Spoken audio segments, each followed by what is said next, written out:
Hello, my fellow Alaskans. How are we all doing out there today on this bright and beautiful day? We are currently about ready to see them start. The Alaska 33rd legislative session is about to begin, and hopefully we get a good solid stream with this. Their gavel to gavel has been stalling out consistently since it started up here today.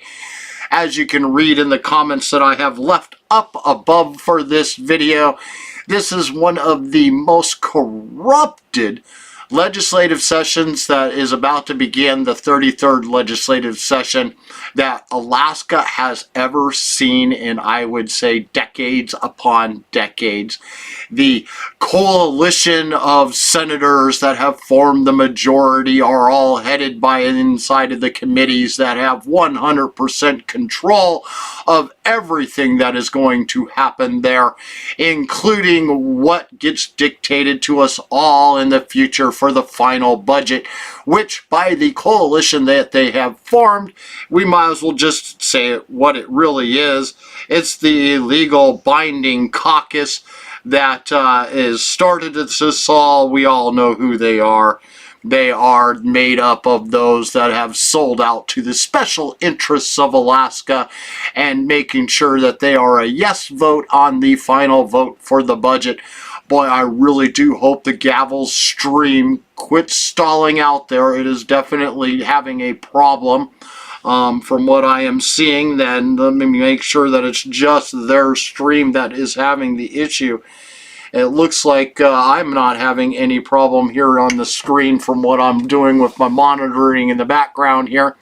And it sounds like you're hearing me loud and clear. So I may just end up having to restart them and redo it again just to get it going correctly. Might see what happens if it might smooth out here. Nope, still looks like it's stalling out. I hear their voices and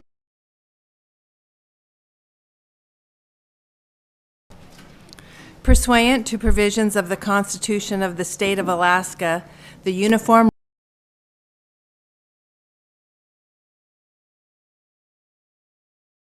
Rules of the Alaska State Legislature and Alaska Statute 24.05.160, the Senate of the State of Alaska, assembled in the Senate chambers for the first regular session of the 33rd Legislature, is hereby called to order.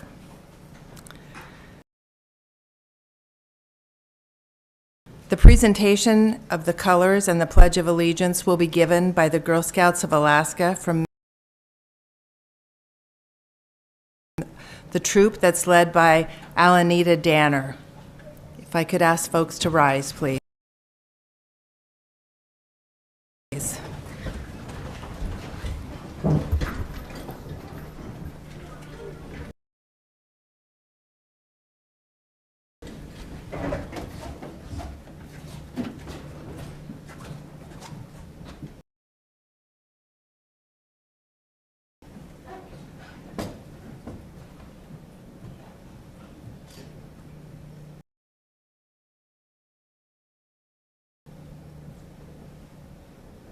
Color guard attention.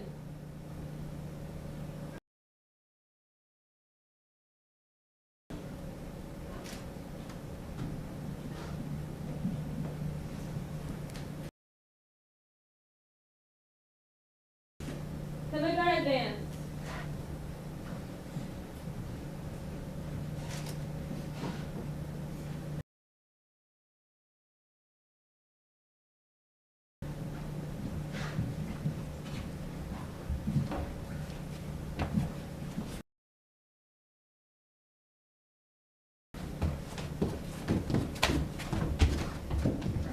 Color guard, post the colors.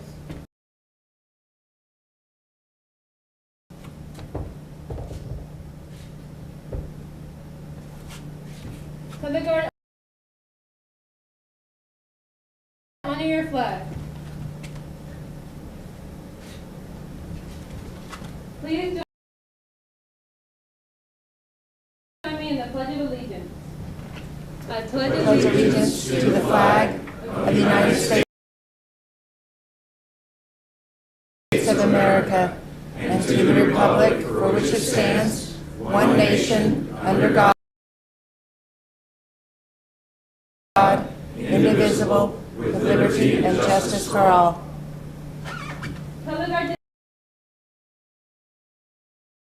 dismissed.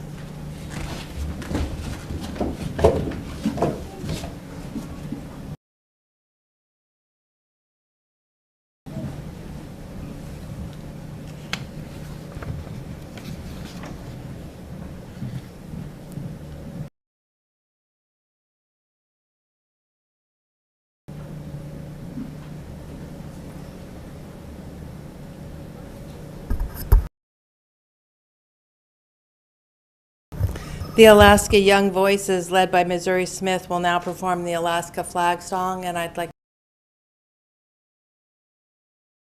to ask members to remain standing.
Kaufman. Senate District G, Elvie Gray Jackson. Senate District H, Matt Clayman. Senate District I, Loki G. Tobin. Senate District J, Forrest Dunbar. Senate District K, Bill Wilikowski. Senate District L, Kelly R. Merrick. Senate District M, Shelley Hughes. Senate District N, David S. Wilson. Senate District 0, Michael K. Schauer. Senate District P, Scott Kawasaki. Senate District Q, Robert H. Meyer Jr. Senate District R, Click Bishop. Senate District S, Lyman F. Hoffman. In testimony whereof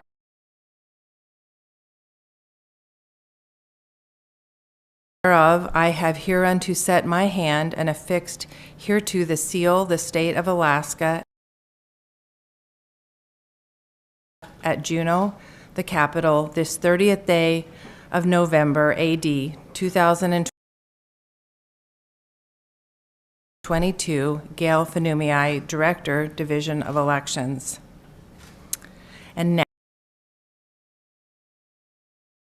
now it's time for our oath of office. This is going to be done by districts, and I'd like to do 5 senators at a time. And so I'd like to ask the following senators to please come forward to take the oath of office. Senate District A, Bert Stedman. Senate District B, Jesse Keel. Senate District C, Gary Stevens.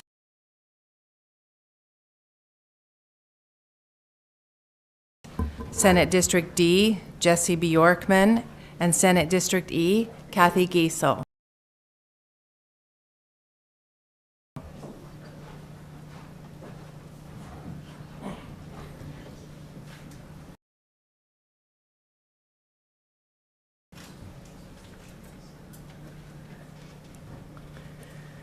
Please raise your right hand and repeat after me, inserting your name after the word I. I do solemnly swear that I will support and defend the Constitution of the United States and the Constitution of the State of Alaska.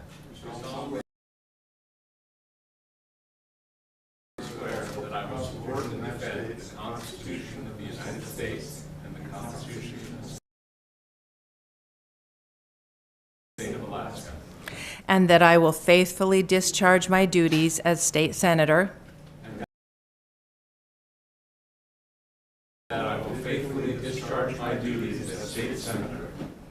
To the best of my ability.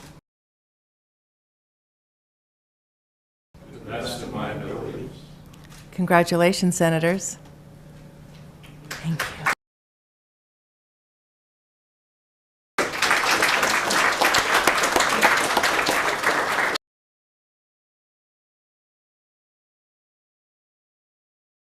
Thank you. So we are going to take a brief at ease right now so that we can allow galleries to switch out for family members to be able to see their family if we do have any switches. So at ease.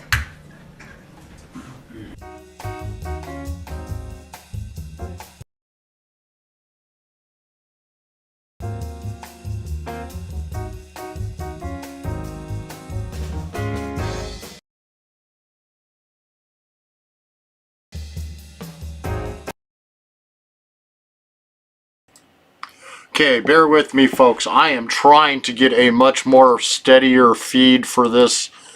Let's see if I can get that to happen right now. Bear with me.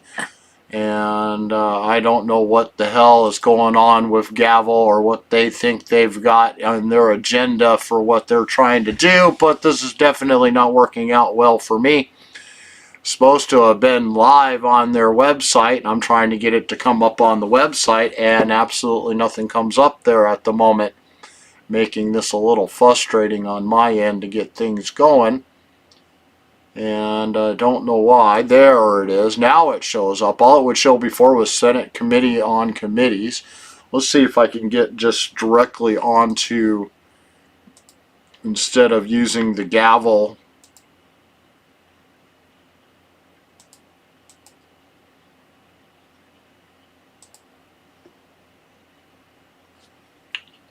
It is just about as slow trying to bring this up as it is on the other one. And I know my network is nice and solid because you guys can hear me nice and solid on this thing. So let's see if I can get this working right for them there. Give me just a second. It takes a moment for me to get the right screens cracked back into here again. And there we go. And And now we'll do a little bit of cleanup here. We'll get that straightened out there. And let's...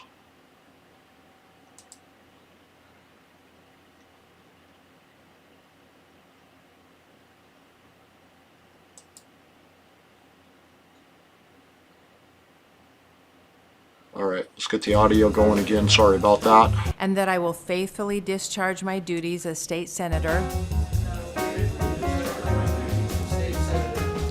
to the best of my ability. Congratulations, senators.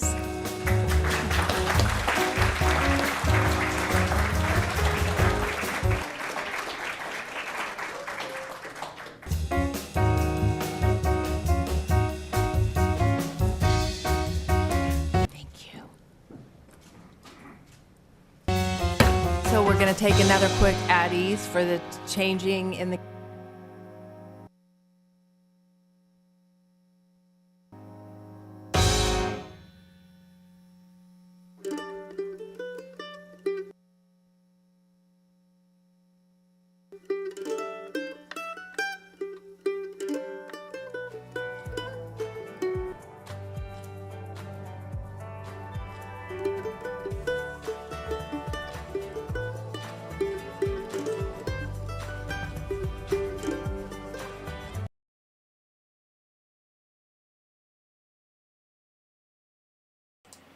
All right, it looks like I got everything restabilized back out there again, and things are back the way they were meant to be before all of this really screwy thing started going on.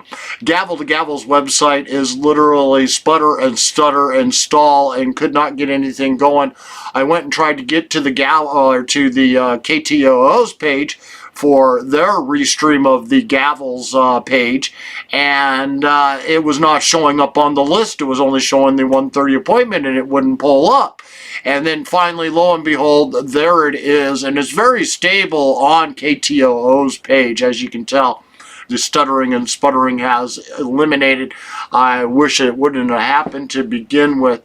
And again, as I was stating at the very beginning of all of this, this is one of the most corrupt legislative bodies that we have ever seen elected into office that we have sitting down there in Juneau right now.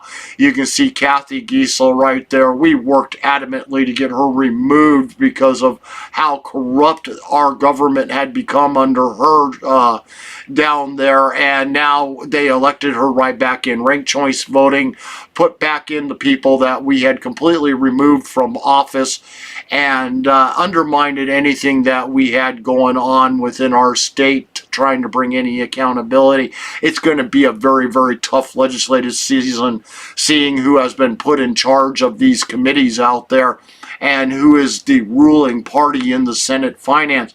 And the Senate Finance is where all and everything happens at. They are the ones that are in control of the purse strings. They're the ones that write the budgets. Oh, they're back. solemnly swear that I will.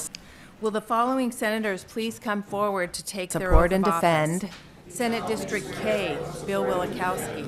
The Constitution of the United States, Kelly Merrick. Senate District M, United States Shelley and the Hughes. Constitution of the State of Alaska. Senate District N, David Wilson. Senate District 0, Mike Shower. And that I will faithfully discharge my duties as state senator. Please raise your right hand and repeat after me, inserting your name after the word I. To the best of my ability. I do solemnly swear that I will support and defend. Congratulations, senators. The Constitution of the United States and the Constitution of the State of Alaska.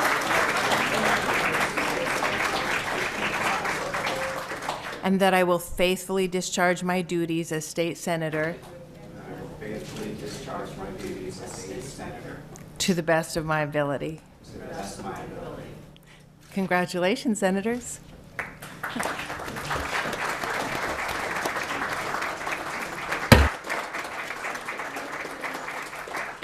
So we're going to take another quick at ease for the changing in the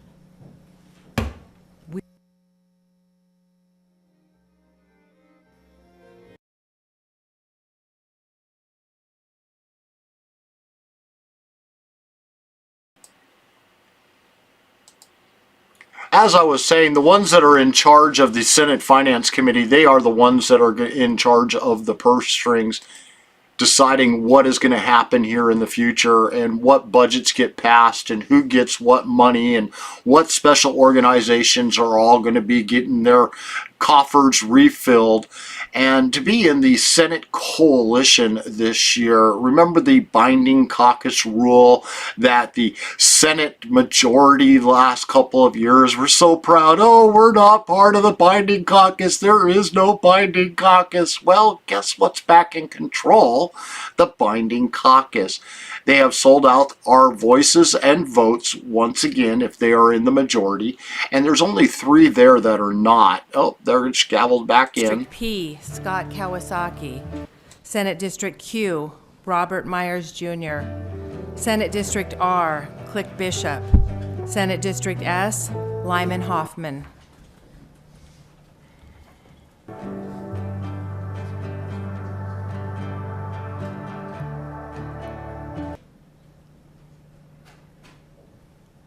Please raise your right hand and repeat after me, inserting your name after the word I. I do solemnly swear that I will support and defend the Constitution of the United States and the Constitution of the State of Alaska, and that I will faithfully discharge my duties as State Senator to the best of my ability. Congratulations, Senators.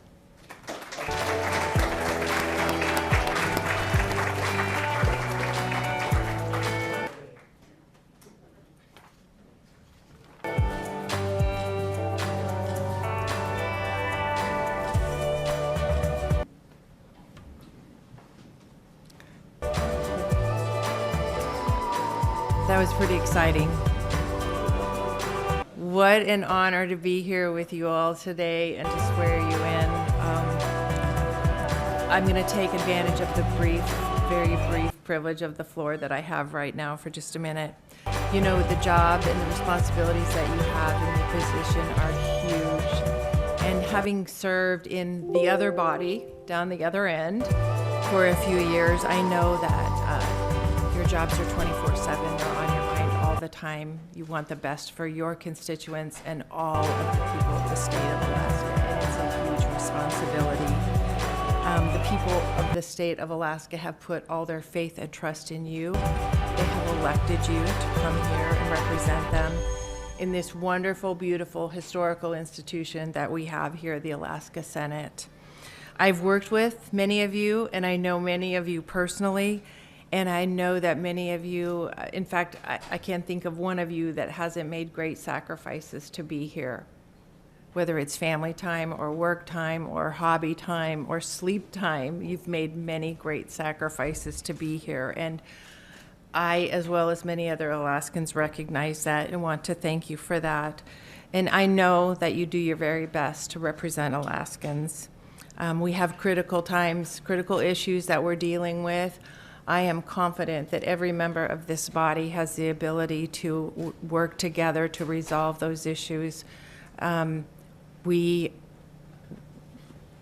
can agree and we can disagree, and we can solve problems together without them becoming personal attacks. And when we leave at the end of our session, the state will be better for the work that you have done here in this body. And I am very thankful to you for the sacrifice that you're willing to make to be here. So again, Senators, congratulations and welcome into your new positions. I want you to know that you are invited to my office on room 311 on the 3rd floor between 4 and 6 today. We're going to sign your oath of office. We're going to take photos, so if you have family members that you would like, please bring them, and there will be some light refreshment there for you. And again, I want to say congratulations, good luck, and God bless you in your efforts as you move forward in this position. The nominations are now in order for President Pro Tem of the Senate. Thank you, Madam Lieutenant Governor. I move and ask unanimous consent that Senator Click Bishop be nominated as President Pro Tem of the Senate. Thank you, Senator Giesel. Are there additional nominations for President Pro Tem of the Senate?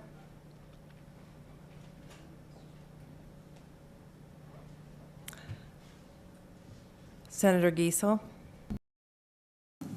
I move and ask unanimous consent that nominations for President Pro Tem of the Senate be closed.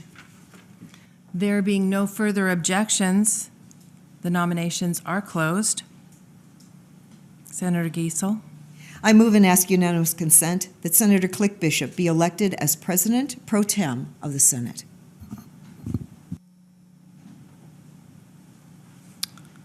Without objection, Senator Click Bishop has been elected President Pro Tem of the Senate. The question, or excuse me, I'm a little behind on that. Will Senator Merrick and Senator Olson escort President Pro Tem Bishop to the podium?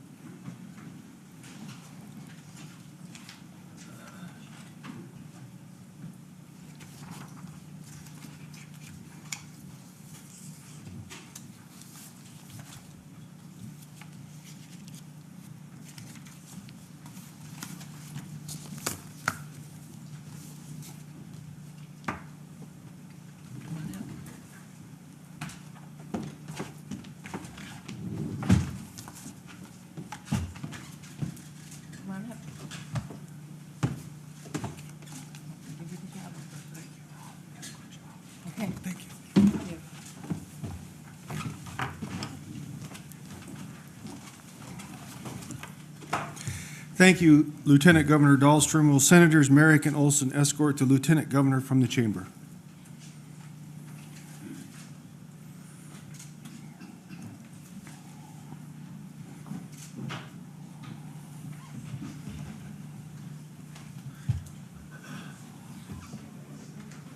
Okay, everyone.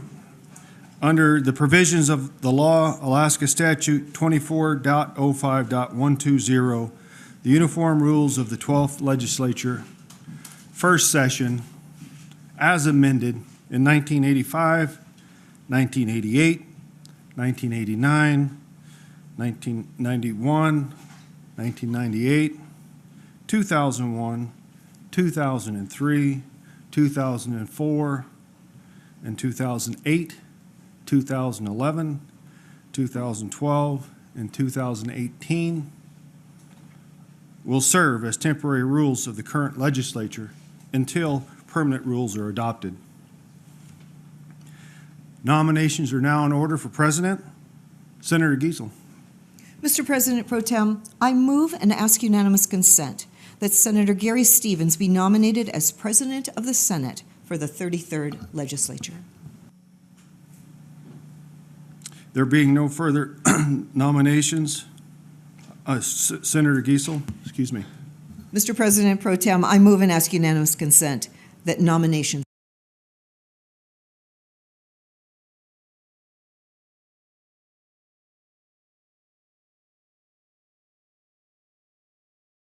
that Senator Gary Stevens be elected as President of the Senate for the 33rd Legislature. Okay. Without objection, Senator Stevens is elected President of the Senate for the 33rd Legislature.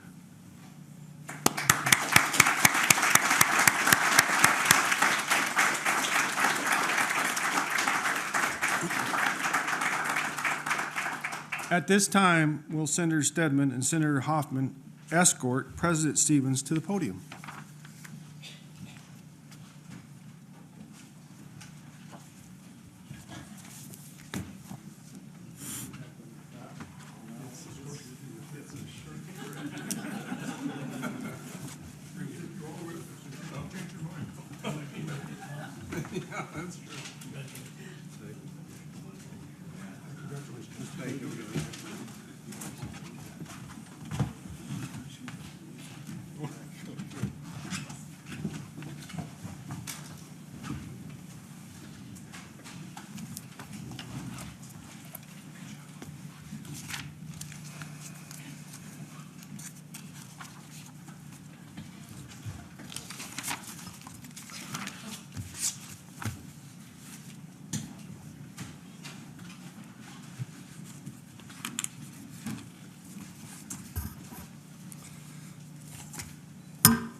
Let's back to order, and thank you very much. It's good to be back in this chamber, and even better to be back in this chair, honestly.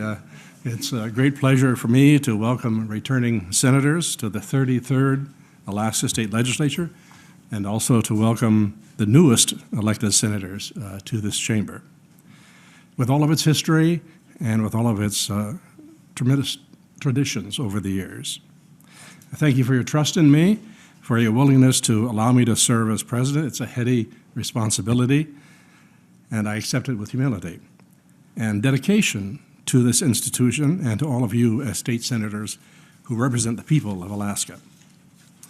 Alaskans have great expectations for us to get along, to work across party lines, to accomplish the important and wise public policies that face us. We have organized this session with a 17-member majority caucus and 3 non-majority members. I can promise you respect, a respectful relationship among all of our members between those two groups with civility and cooperation. Each of us, as an Alaskan state senator, represents over 36,000 Alaskans, both adults and children, conservatives and liberals, voters and non-voters. Every Alaskan is represented here in this chamber. Every Alaskan has a senator they can call on who will respond to their questions and their needs.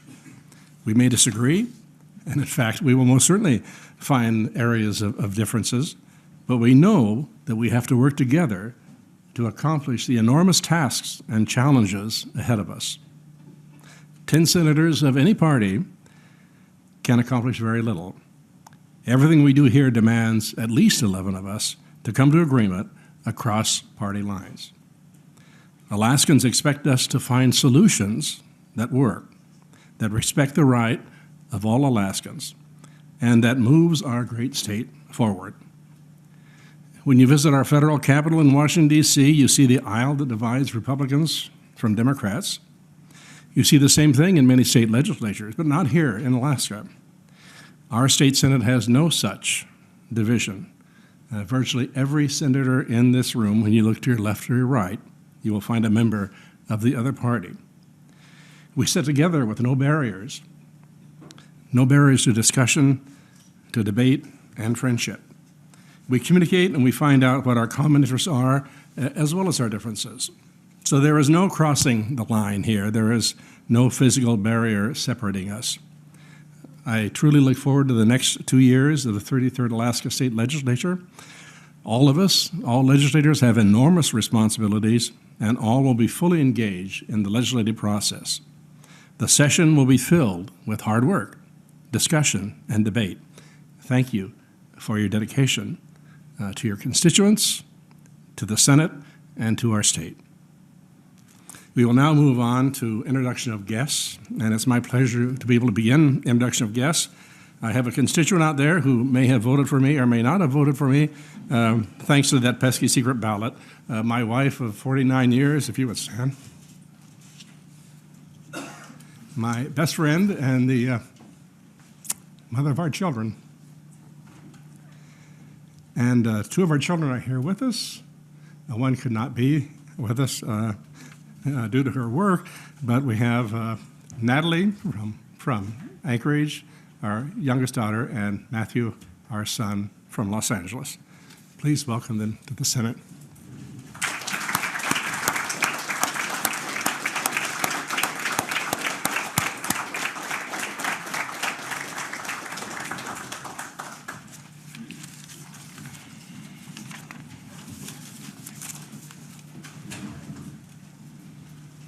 Other guests for introduction, please. Senator Gray Jackson. Thank you, Mr. President. I'd like to, in the Grow Gallery, introduce Celeste Groden, Corbett Mouth, Susie Walsh, Widgie Tobin, my cousin who has a career in education for the last 25 years, Dr. Deshawn McGarity, and for my guests who are not here but watching from afar, my sister Veronica Gray, my nephew Darren Gray, my best friend in New Jersey, Mary Brown, and my mom, Evelyn Gray, and my father, Willie Gray, who are watching from heaven. Thank you, Mr. President.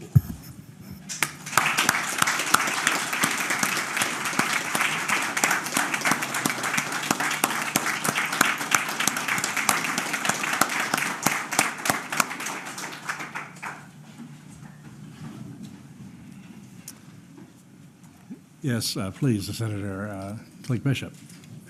Mr. President, it gives me great privilege to introduce three powerful women from the banks of the mighty Yukon, Rampart, Alaska. My wife, Darlene Bishop, Tony Malott, please stand, and Clara Anderson.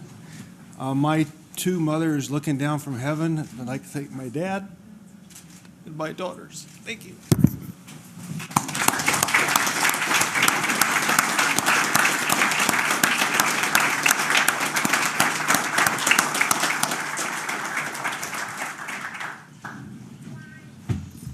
Thank you. Yes, Senator Clayman. Thank you, Mr. President. I'd like to introduce my wife, Lisa Rieger, the love of my life. Flew in last night from New York, where she's been taking care of her mother. If she could please stand. And our friend and neighbor, Diane DeSanto, long time actively involved in all forms of Alaska politics. And I also specifically want to thank Lisa and my children, Maya and Ben, who are not here today, but thinking of us. And thank you very much.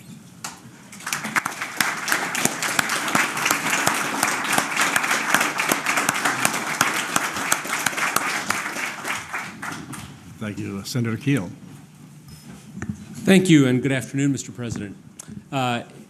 It's my great honor and privilege to introduce my wife, Karen Allen, in the gallery behind me, my partner in life and partner in crime, the person without whom I would not be a father, the mother of our two children, and the smartest person I know in the world. Please help me welcome her.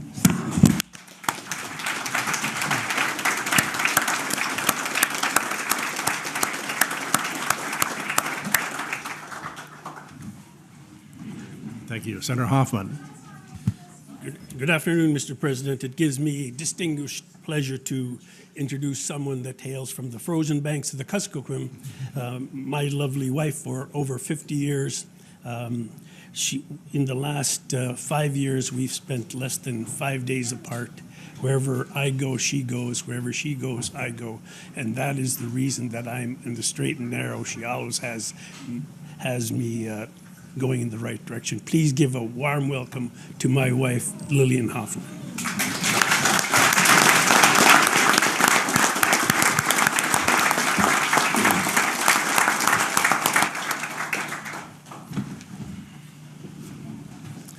Thank you. Senator Stedman. Thank you, Mr. President. I'd like to go ahead and introduce my wife from the island just down the straits. We've been married longer than I've been in the Senate, so it's been a while. Not quite 50 years, but we're working on that. I'd like to go ahead and introduce Lorene, if she could please stand. I'd like the Senate to give her a warm welcome.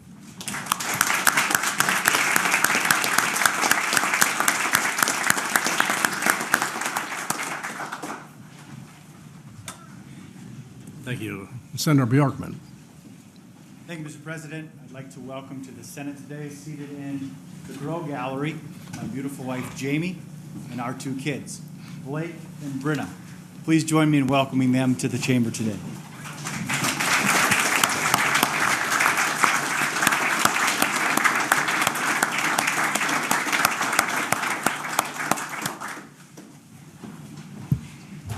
Thank you. Senator Tobin. Thank you, Mr. President. Please allow me to introduce my guests who are seated behind me in the Ziegler Gallery. We have Travis Morrison, who is a close friend of mine and also the spouse to my college roommate. I have two individuals who taught me the importance of philanthropy and giving back to my community. They are residents here of Auk Bay, but they are formerly of Nome, and I would like to introduce my former Girl Scout leader and her husband, Rochelle and Mark Mahoney.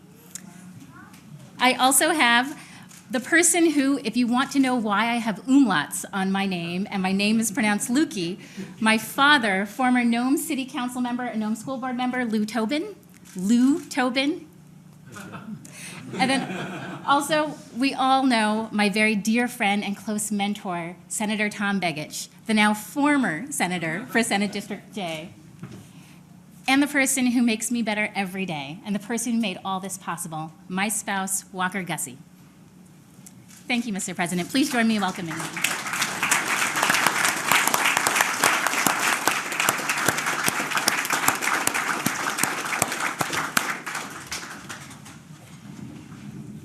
Thank you for the guests for introduction. Senator Wilson, sorry, you're over in the corner there. Don't worry, I won't let you forget me, Mr. President. Ladies and gentlemen of the Senate, I have 4 guests to introduce. First, in the Grove Gallery, we have one of our people that keep our Mat-Su safe. We have Captain Tony April from the City Attachment on the Mat-Su. We also have in the Ziegler Gallery, we'll start from oldest to youngest, my older sister, Elizabeth Linnell. You're welcome. And then my other brother from, I guess, the same mother, my my brother Wayne Bernard, and then the love of my life, who's accompanied me on this wonderful journey here, is my wife Alita Wilson. If you guys give them a warm Senate welcome.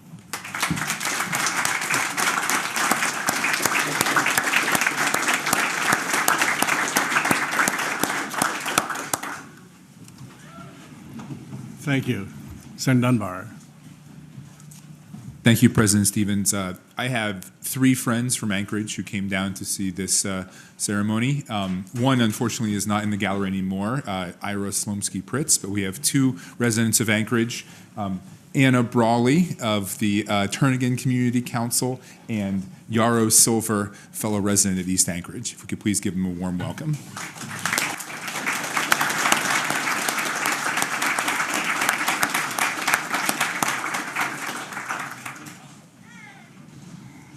Thank you. Any further family guests? If not, I see we have a former senator in our midst, and it's like he never left, but he's here with us. Please, if you'd care to stand, and any comments you may have, Senator Begich. Thank you, Mr. President. They have a microphone there, so. Thank you, Mr. President, and to my colleagues.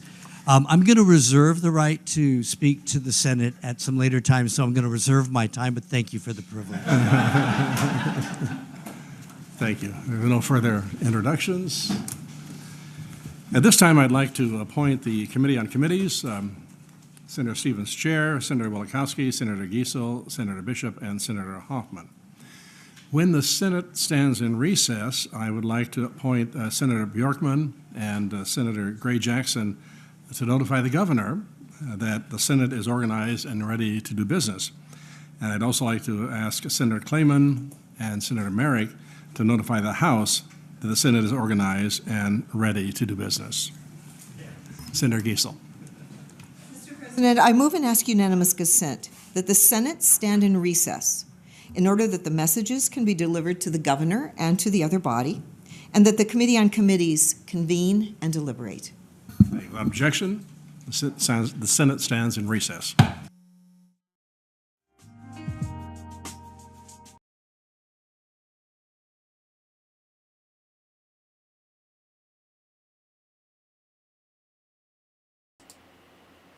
Well, that certainly didn't take them long. And so the Senate has now gone into recess. So the Committee upon Committees, as you just heard them list off there, you got Giesel and Hoffman and the 6 people that they named off there. All I can say is I wish I had the grasp of names that I need right at the moment, but I just don't. That all 6 of them that have moved over to there, these committees have already been formed. They have already been aligned. This is just one of those, oh, we're going to grandstand, go pat each other on the back, look at what we just accomplished. We did it so smoothly. We've now made ourselves look like heroes to Alaskans because we organized and we're ready to go. Just another smoke and mirrors con job. There's nothing more else that I can call it than that. We got the House that will be coming up next doing the exact same thing that's going on here right now. And I've got a dilemma that I need you guys all who are currently watching, what should I do? The municipality of or I should say, the Mat-Su Borough is having a special meeting starting at 3 p.m. today. And of course, they've got to have the first day of sessions down in Juneau starting out today. Oh, I just saw that they just... okay, they've switched screens there, so let me go ahead and turn that off there. Let me move over this one here. Let's turn off that one there, and we'll transition on over there. Now we got the bigger picture of what's going on here. But I've got the meeting that is supposed to happen. It's about Alaska elections. They're supposed to have the Alaska Elections Commissions, the people that oversee our elections are supposed to be coming out and talking about it for the new reforms that are happening in the Mat-Su Valley for our current election, next election cycle that we have, hand counting all ballots, and ultimately the end goal is to completely eliminate the counting voting machines and going back to hand counting of all of our precincts. And if we go back to the same technology that we had back in the olden days, we get the results of our elections that same day. So that is what is supposed to be on the discussion starting at 3 p.m. today. I was really kind of wanting, that was where I was leaning towards going today. And those that are watching right now, if you can put into the comments, do you want me there or do you want me to continue to stream what they got going on down there in Juneau for their opening ceremonies?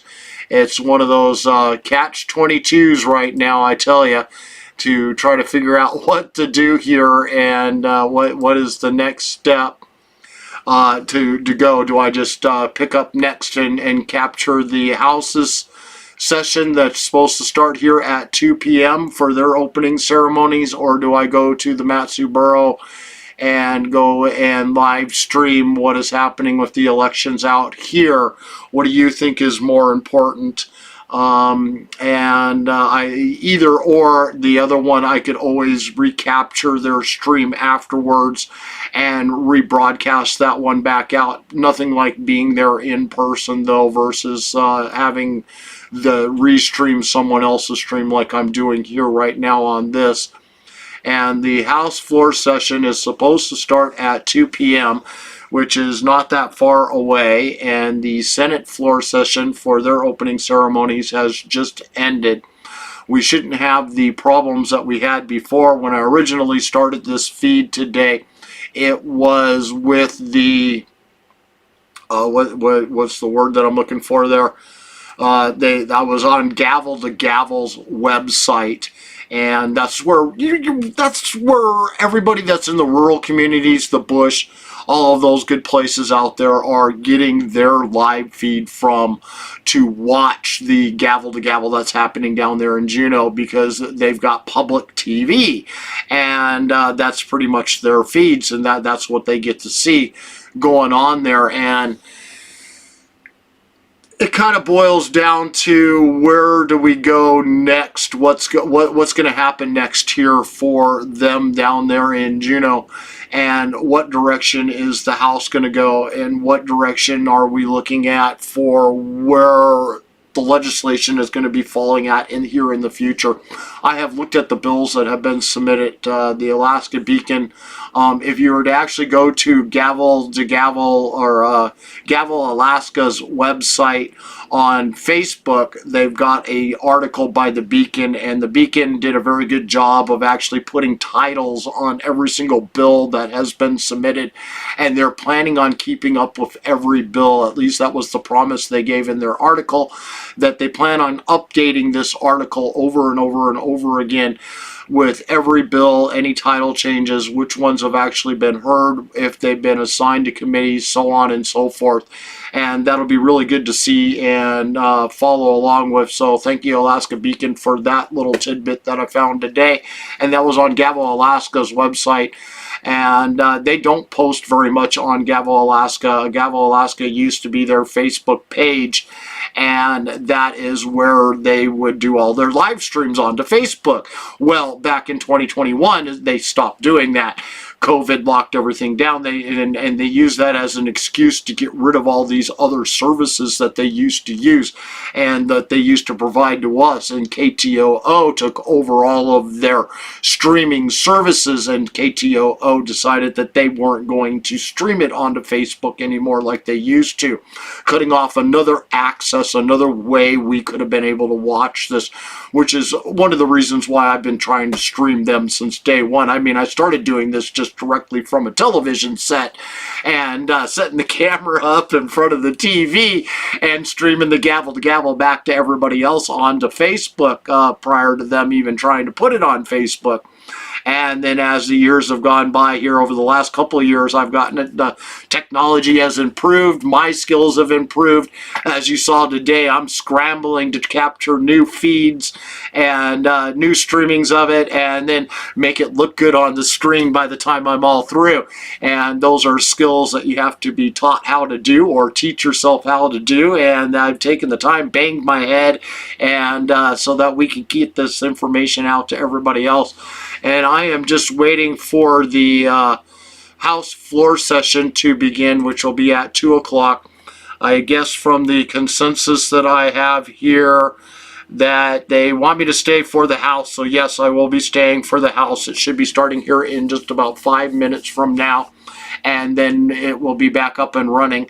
And I am watching currently Gavel Alaska's page on KTOO, waiting for the new feed to begin for the Alaska floor session, for the House floor session.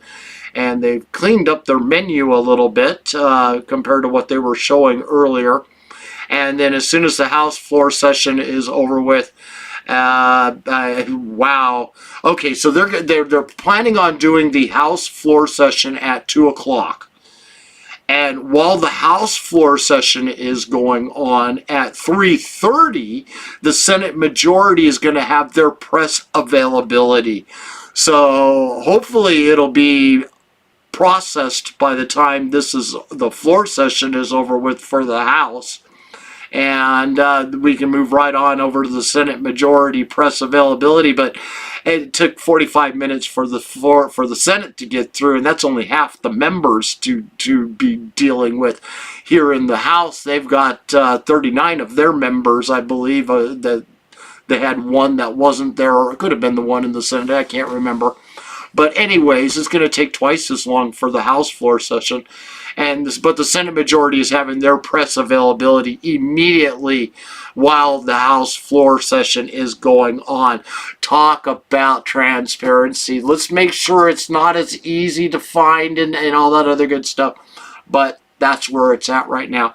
So I'm going to just hang out here and go ahead and stream the House floor session. And I will worry about what they do at 3 o'clock at the Matsu for the election reforms. And again, this is a committee that's talking about all the reforms that they are planning on doing and how they plan on dealing with all of this in the future. And so we really do got to see where we stand at here for that. Looks like I've got a video starting there. And hopefully you guys have all been hearing me. Ah, good, you do. I've been hearing me. I did remember to turn the volume back on. That is a good thing.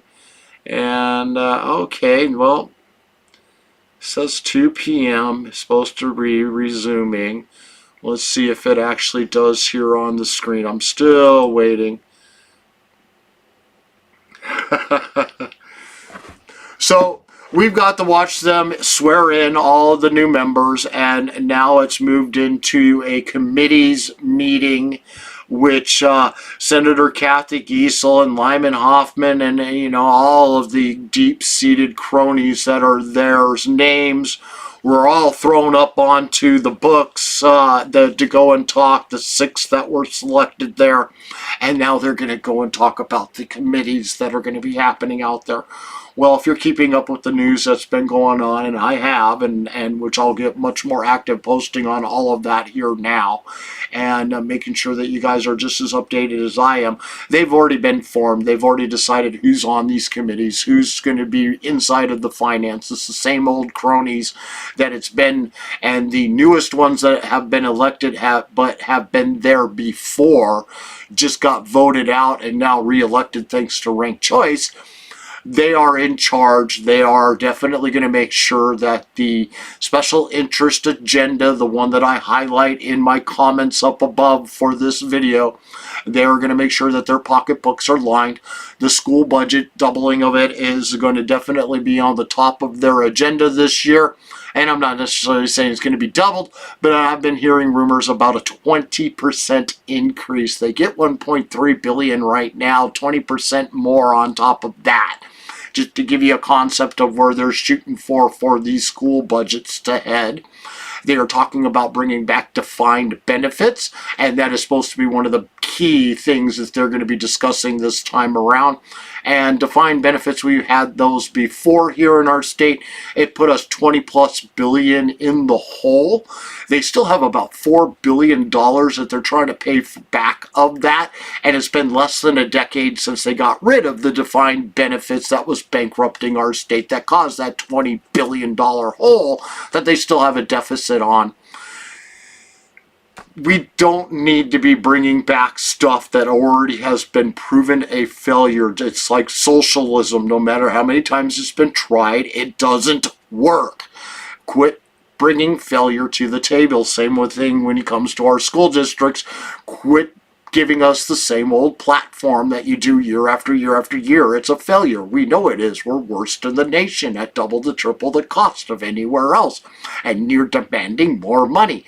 You got a failed program. You got a failed path that you are upon. If this was any business in the United States that had operated the way you have, they would have been bankrupted decades ago, long time ago. The philanthropists wouldn't be throwing money at them because they were making no money at what they're doing. But indoctrination, that's worth paying for. I know it is. And so the House floor session should be starting here now, here any second. Let's see if I'm going to go back to their page once again and reopen that back up, and they should be there. Come on. Show me a screen this time with actual people on it so that I can quickly capture it. And then I will get it up on the screen for you guys all to see. But again, go to the Gavel Alaska's page if you're watching this on Facebook. And or you can go to akleg.gov. And you can also find the information there. They have all the bills that have been filed. But the Gavel Alaska, they have a very good feed going on there right now for this. Aha, there's a live click button. All right, let's see what we look like on the capture there. And I will turn off that there. And we'll go to window capture, and we will make sure that it has it. Okay. And now we will turn that on. Always makes things, oops.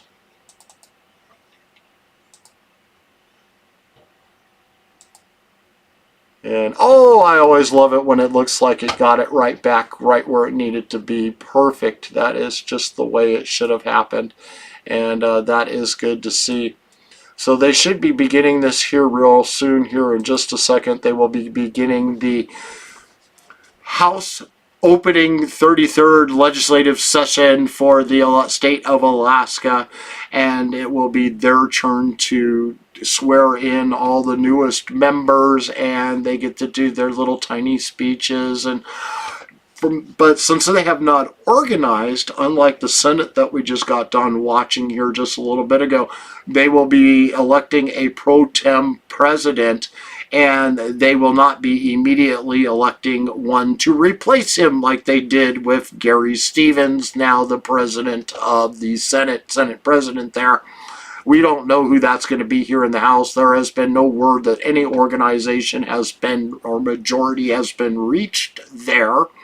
So we just don't know exactly what direction that is going to head here today.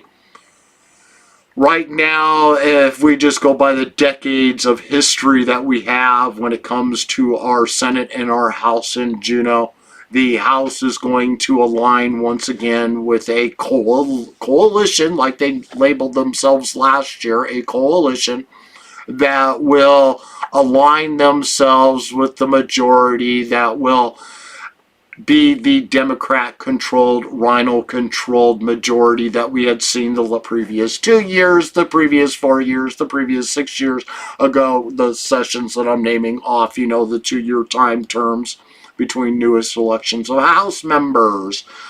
And so, yeah, this is just going to be another gameplay of watching them want to increase the K through 12 budget by 20% is the rumored amount that's floated out there right now from the biggest mainstream circles.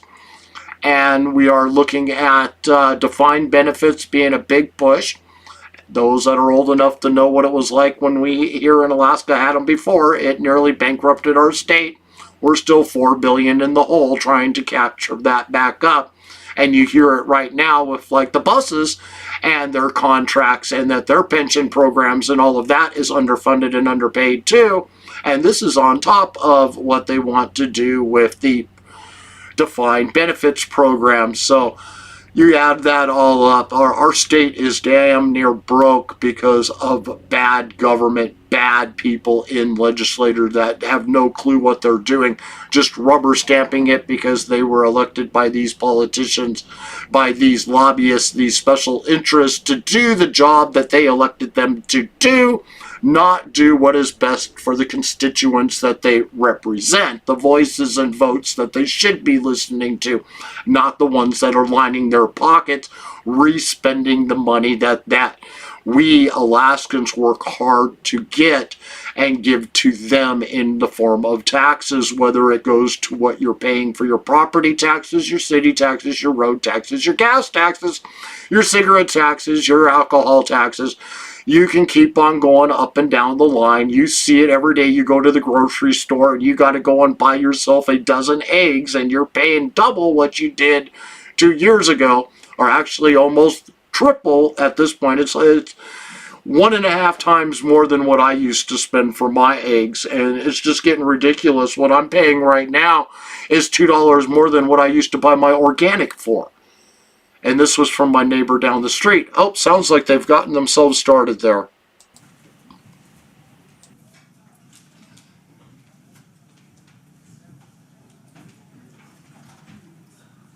Pursuant to the uniform rules of the Alaska Legislature, our state constitution, and Alaska statute AS 24.05.160, the House of Representatives assembled here for the first regular session of the 33rd Legislature is hereby called to order.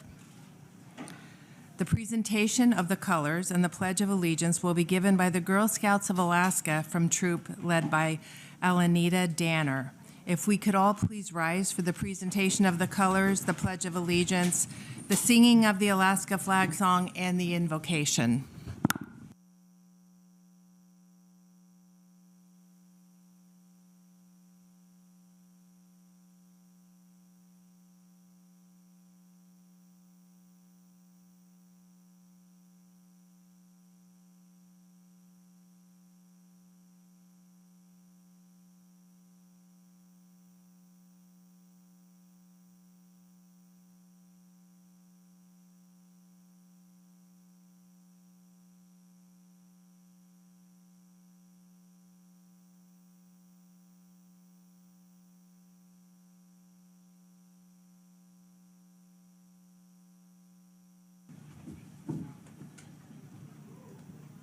Post your colors.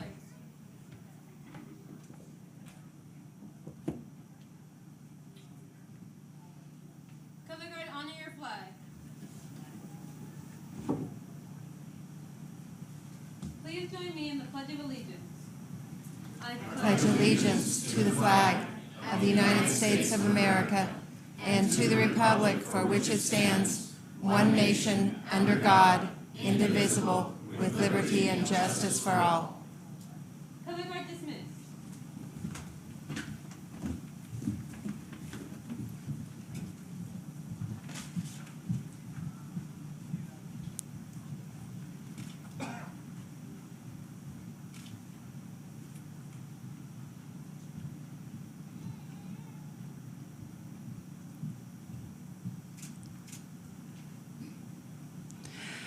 Eight stars of gold on a field of blue, Alaska's flag, may it mean to you. The blue of the sea, the evening sky, the mountains, lakes, and the flowers nearby. The gold of the early sourdough streams, the precious gold of the hills and streams, the brilliant stars in the northern sky, the Bear, the Dipper, and shining high, the great North Star with its steady light, o'er land and sea, a beacon bright, Alaska's flag to Alaskans dear, the simple flag of the last frontier.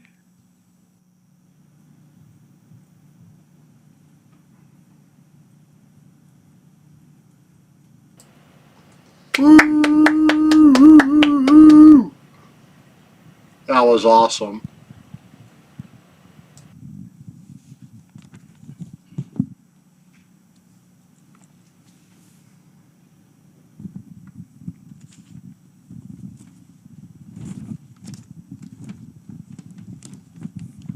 Lieutenant Governor, representatives, staff, public, and the press, thank you. It is with the deepest respect for the religious beliefs of all Alaskans, I offer the following prayer. Eternal God, fountain of wisdom, it has pleased you to provide abundantly for us, prospering many generations from this great land. It has pleased you so to make us that we are many peoples, but of one blood. You have multiplied your people and given us the strength of many cultures. Spirit of justice, Creator Spirit, help this house to nurture the bones and sinews of civility, to make justice and provide sustenance for our elders and children. And we recall the words of the elders. How priceless is your love, O God. Your people take refuge under the shadow of your wings. They feast upon the abundance of your house. You give them drink from the river of your delights. For with you is the well of light, of life, and in your light we see light. Wisdom, you know better than we, the temptations that will bring us down. Creator, protect us from greed and blind zeal. Open the hearts of your servants, open our eyes to your mercy, and guide our feet into the way of wisdom and peace. We give you thanks and praise for this great land. May you be with these women and men, the representatives who've been called by the people to protect your holy creation. Bless them so that they may bring blessings upon the future generations of Alaska. Amen.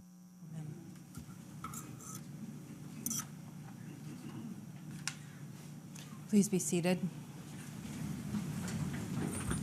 I'd like to thank Taylor Vidic for that beautiful song that was presented to us, and also thank Reverend Gordon Blue from Holy Trinity Episcopal Church for being here.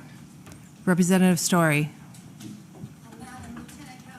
I move and ask unanimous consent that that beautiful prayer be spread across the journal. Thank you, Representative Story.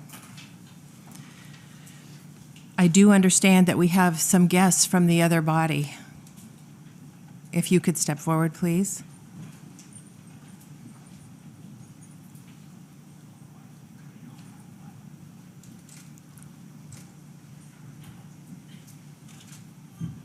Madam Lieutenant Governor.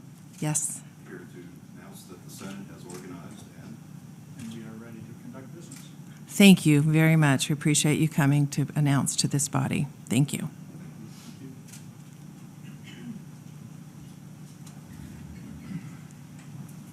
So the Senate has organized and is ready to conduct business. As a note of general information for everyone,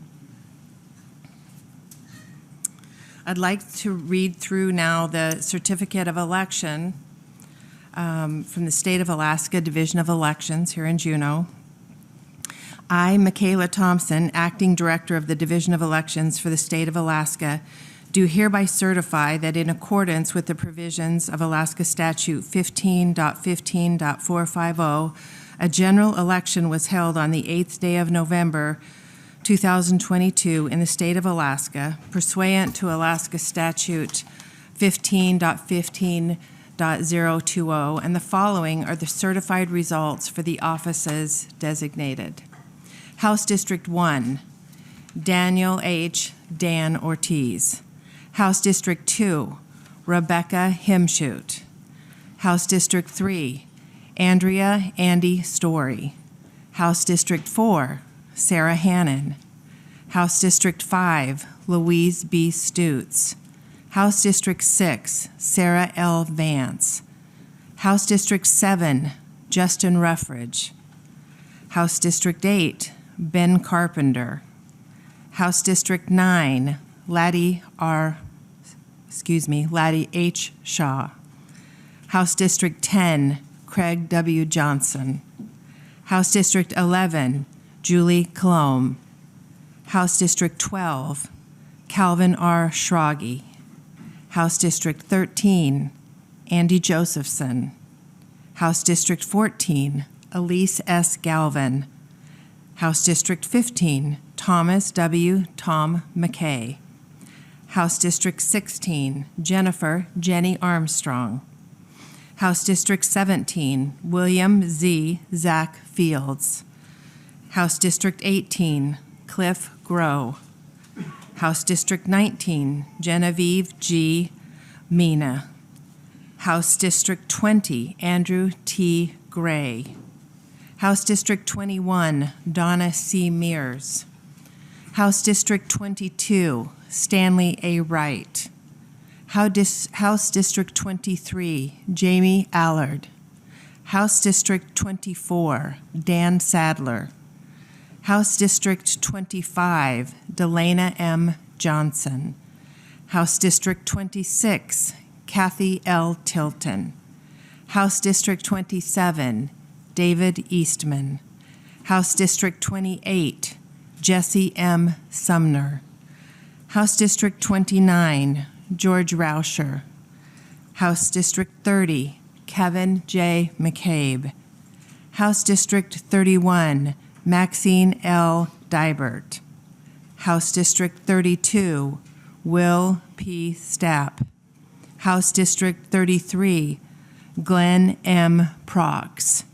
House District 34, Frank J. Tomaszewski. House District 35, Ashley Carrick. House District 36, Mike Kronk. House District 37, Bryce Edgman. House District 38, Conrad J. C.J. McCormick. House District 39, Neil W. Foster. And House District 40, Josiah B. Olakluruk Pukatuk.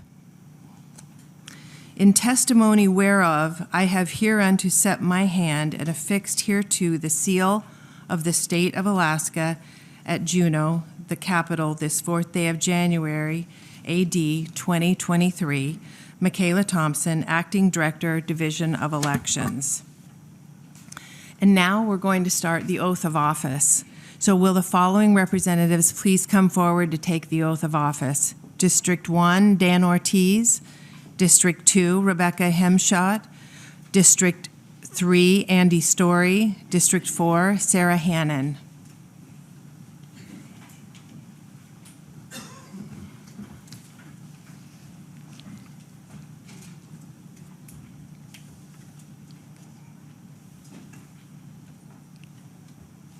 Please raise your right hand and repeat after me, inserting your name after the word I. I do solemnly swear that I will support and defend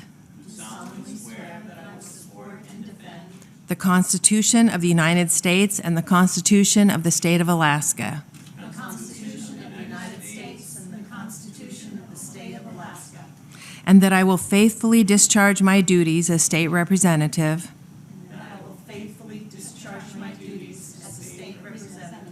to the best of my ability. Congratulations, representatives. Thank you.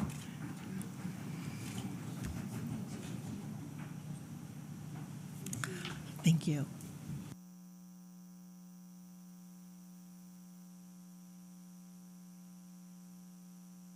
Quick brief at ease so we can switch out family members in galleries if we have other members that are waiting. So at ease.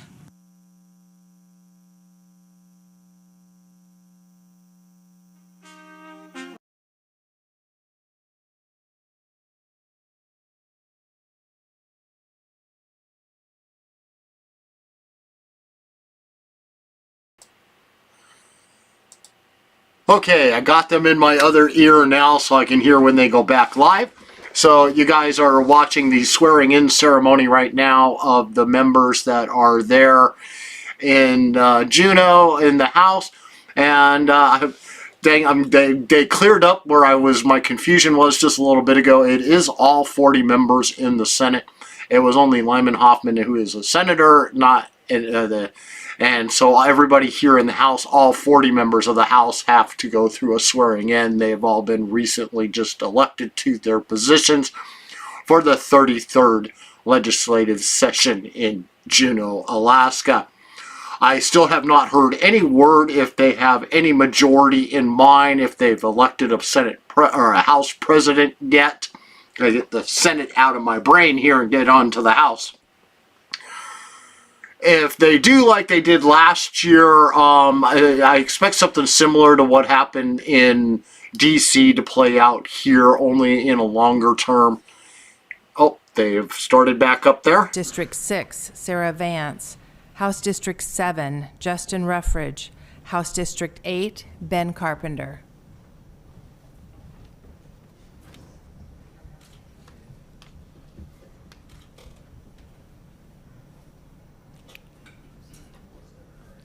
Please raise your hand and repeat after me, inserting your name after the word I, and your right hand, which you all did. I do solemnly swear that I will support and defend the Constitution of the United States and the Constitution of the State of Alaska.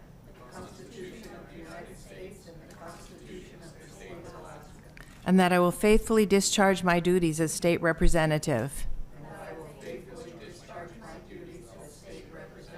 to the best of my ability. Congratulations, representatives.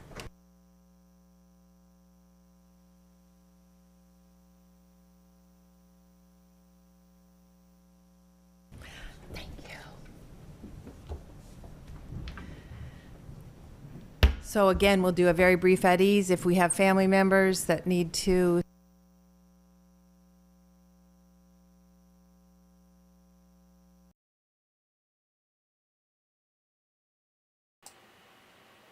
Okay, it won't take them very long to get back there. District 9, Laddie Shaw. House District 10, Craig Johnson. House District 11, Julie Colomb. House District 12, Calvin Schrage.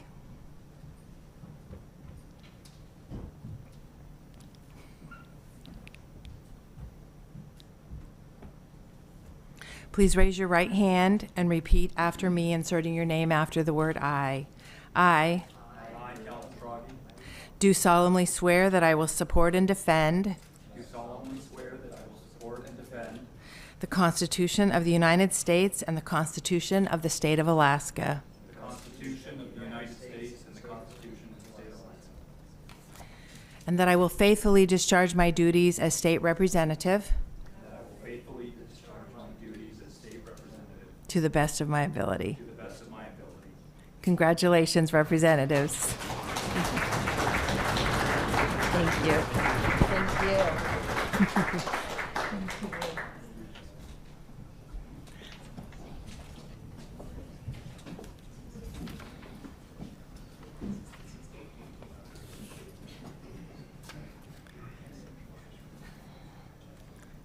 So again,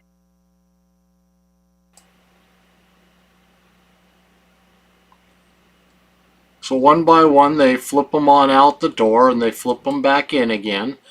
And they'll be calling up the next set here in just a second to be sworn into office.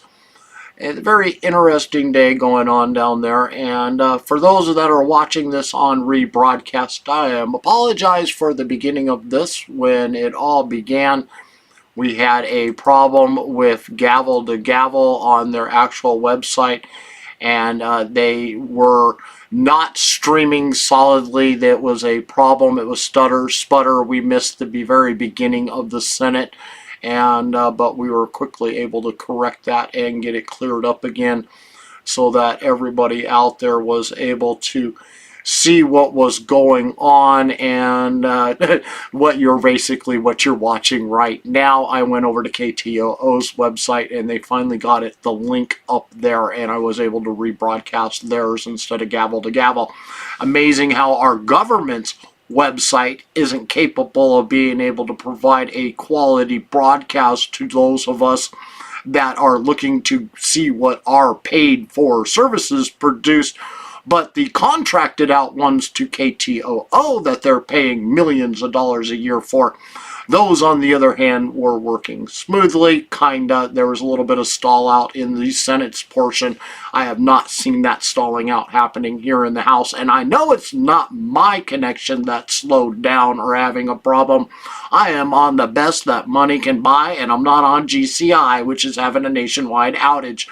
I'm not sure if they've got a statewide outage on that. Not sure if they've gotten that cleared up yet or not, but that was one of the reasons why the Michael Duke's show was not on this morning. In case you were wondering why you didn't get to hear or see his broadcast, it's because he had no internet, and so that was why you didn't get any notification that he was live. They have restarted. following representatives please come forward to take the oath of office. House District 13, Andy Josephson. House District 14, Elise Galvin. House District 15, Tom McKay. House District 16, Jenny Armstrong.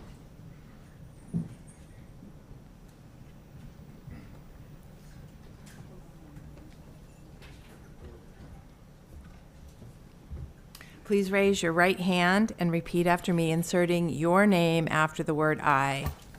I do solemnly swear that I will support and defend the Constitution of the United States and the Constitution of the State of Alaska.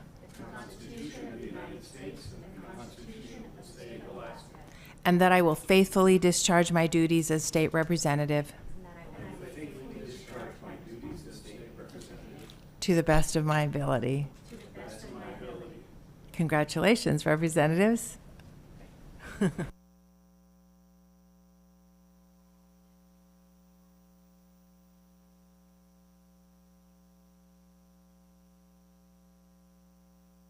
you. Okay. Will the following representatives please come forward to take their oath of office? House District 17, Zach Fields. House District 18, Cliff Grow. House District 19, Genevieve Mina. House District 20, Andrew Gray.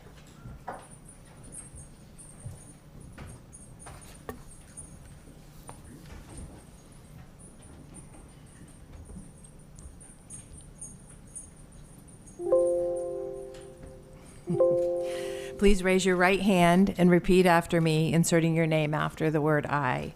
I do solemnly swear that I will support and defend the Constitution of the United States and the Constitution of the State of Alaska, and that I will faithfully discharge my duties as state representative to the best of my ability. Congratulations, representatives.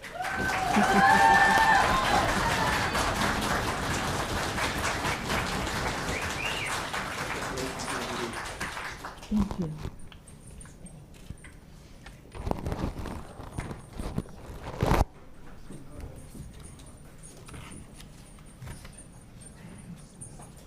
Do we have a switch?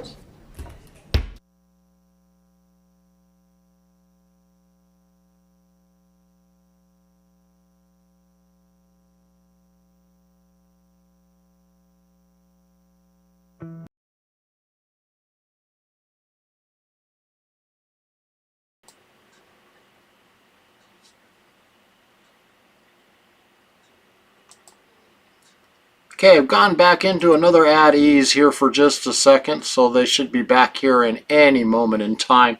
And I was doing just a little bit of digging up the bills that they have going on there in Juneau. And here's number one, HB 1 for Roucher. Alaska's new ranked choice voting system, open primary system, would be eliminated, returning back to the use before 2022. Restrictions on dark money would remain. House Bill number 2, Vance. The state would not use contractors who refuse to do business with Israel. HB 3, McCabe. Gold and silver coins would be legal currency in Alaska. Local governments would be forbidden from taxing and buying and selling gold and silver coins. HB 4, Vance. Alaska's new ranked choice voting system and open primary system would be used to eliminate it. Returning to the statute before 22, restrictions on dark money would remain. HB 1 and HB 4 sound identical to each other. Why are they not co-sponsoring just one bill? There's a question for you. I do know politically that if I was to put them both in a room, they would align up to certain points, and then they would completely divert away from each other. Rauscher, HB 5, the Alaska Legislature would hold session in Anchorage instead of Juneau. That one will never see the light of day, but that's a nice bill to see. HB 6, the Department of Education and Early Development have to create a middle school and high school curriculum to teach kids about dangers of opioid drugs. Man, we can't even educate our kids on how to have safe sex or without, you know, and depending on which school district you're in, here's how these toys work, and here, let's give you them to take home with you in middle school. And Alaska's got books that are on the bookshelves that are in kindergarteners and above can get a hold of that are just absolutely, oh my God, I just can't believe that. And so you guys all get the idea of what's going on here in Alaska. Anyways, HB 7, Hannah, administrative law judges who hear appeals from people unhappy with agencies' decisions would have their procedures modernized and updated for the first time in 18 years. So let's make it easier to get appeals of unhappy people. Frivolous lawsuits, something along those lines kind of sounds like that. But, you know, I'd have to do more digging and reading in on what the bill is above and beyond just the headline that I'm reading right now. HB 9, a University of Alaska facility members would be added to the university's boards of regents. Oh, they're back. Will the following representatives please come forward to take the oath of office? House District 21, Donna Mears. House District 22, Stanley Wright. House District 23, Jamie Allard. House District 24, Dan Sadler.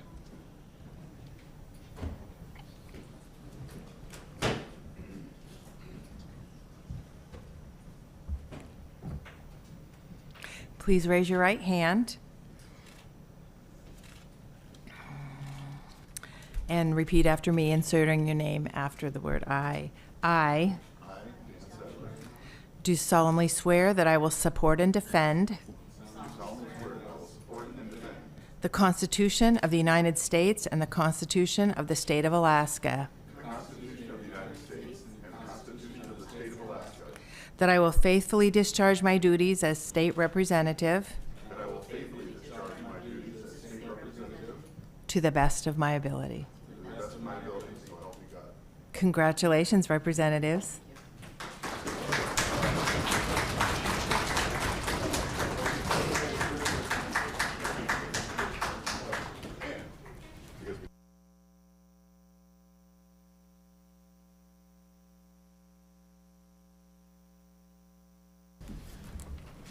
Do I have another? Will the following representatives please come forward to take the oath of office? House District 25, Delana Johnson. House District 26, Kathy Tilton. House District 27, David Eastman. House District 28, Jesse Sumner.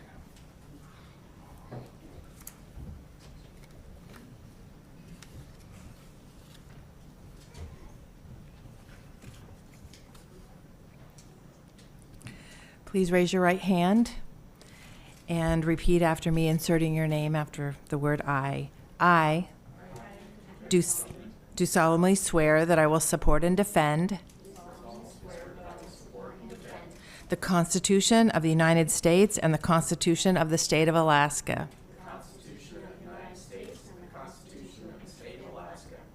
And that I will faithfully discharge my duties as state representative to the best of my ability. Congratulations, representatives. Thank you. Thank you. Thank you. Thank you, David. Eddie.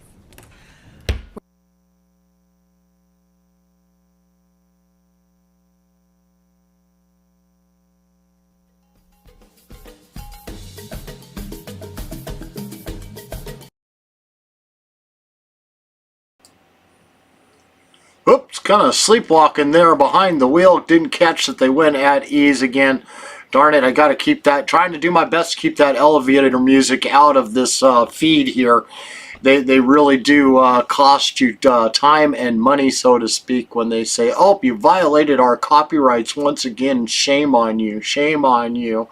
And it's kind of funny that they claim that when it's our taxpayers' money that paid for this stupid elevator music that we get to listen to when they go at ease. All right, back to the House bills where I was at. These are bills that have all been filed, is why it is important to know what these bills are. So we got HB 8 by Carrick. Bicycles with backup electric motors should be regulated as bicycles, not mopeds or motorcycles. Well, I think they need to re-clarify that with a speed limit. So if they're going to say that, because some of these electric bicycles can go as fast as a car. So they need to make sure that, Carrick, University of Alaska's facilities member would be added to the University's Board of Regrets. That's HB 9. I read that one off just before the break there. It looks like I had skipped over one. That's why I restarted there. HB 10 Carrick. The University of Alaska would be required to take steps to reduce the cost of textbooks and course materials. So we'll say maybe just slightly Carrick's got paid off by the universities. Wow, I'm just assuming there by the bills filed. I could be completely off the mark. All right, HB 11, Joe Simpson. If assault takes place when a child is nearby, would become more serious crime under state law. Wow, you would think that would already have been on the books or something like that. Just don't understand what we're trying to re-clarify here if something's not right. Okay, HB 12, Josephson. Local governments should be able to regulate trapping. I agree with that. It shouldn't be from out of state. It should be local governments. And it shouldn't be the people in Anchorage deciding what is happening in, say, Trapper Creek. It should be the local government to the communities that they are in. HB 13, Josephson, the State Human Rights Commission would be required to cover up nonprofits as well as for-profit companies. To cover nonprofits as well as for-profit companies. State Human Rights Commission, okay. So, they're back.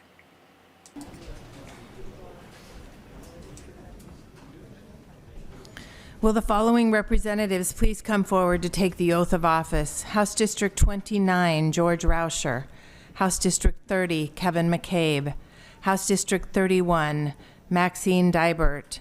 And House District 32, Will Stapp.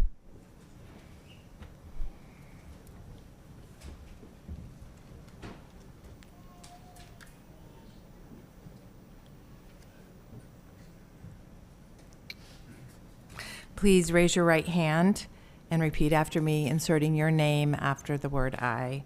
I do solemnly swear that I will support and defend the Constitution of the United States and the Constitution of the State of Alaska.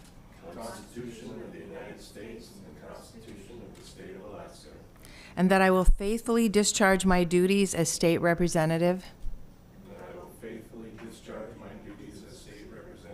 to the best of my ability. So help me God. Congratulations, representatives.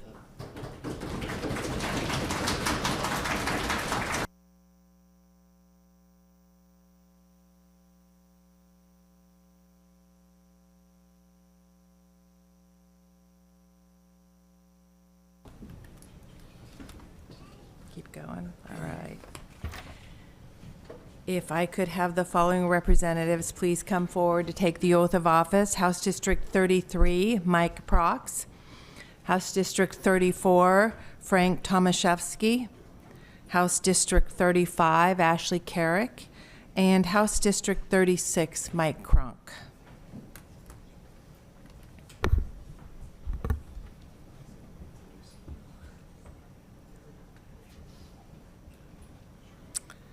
Please raise your right hand and repeat after me, inserting your name after the word I. I do solemnly swear that I will support and defend the Constitution of the United States and the Constitution of the State of Alaska.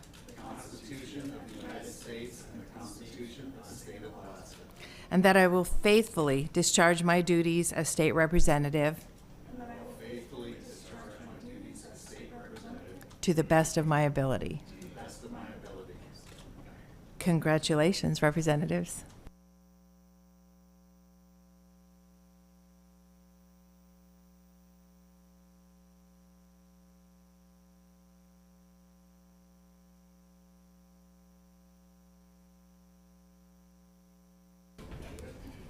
Keep going.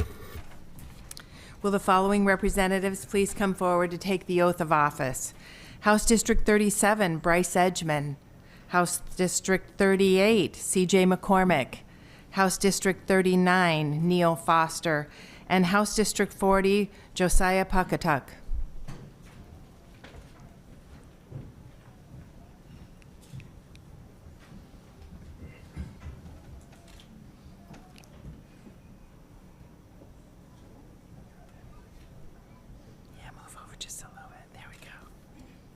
Please raise your right hand and repeat after me, inserting your name after the word I. I do solemnly swear that I will support and defend the Constitution of the United States and the Constitution of the State of Alaska.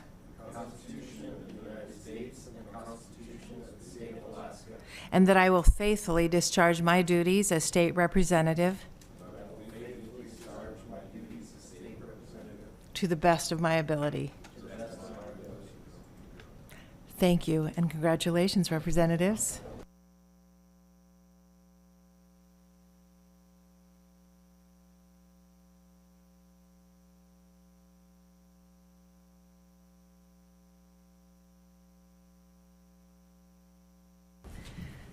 So, ladies and gentlemen, you have 40 sworn-in members of the House of Representatives.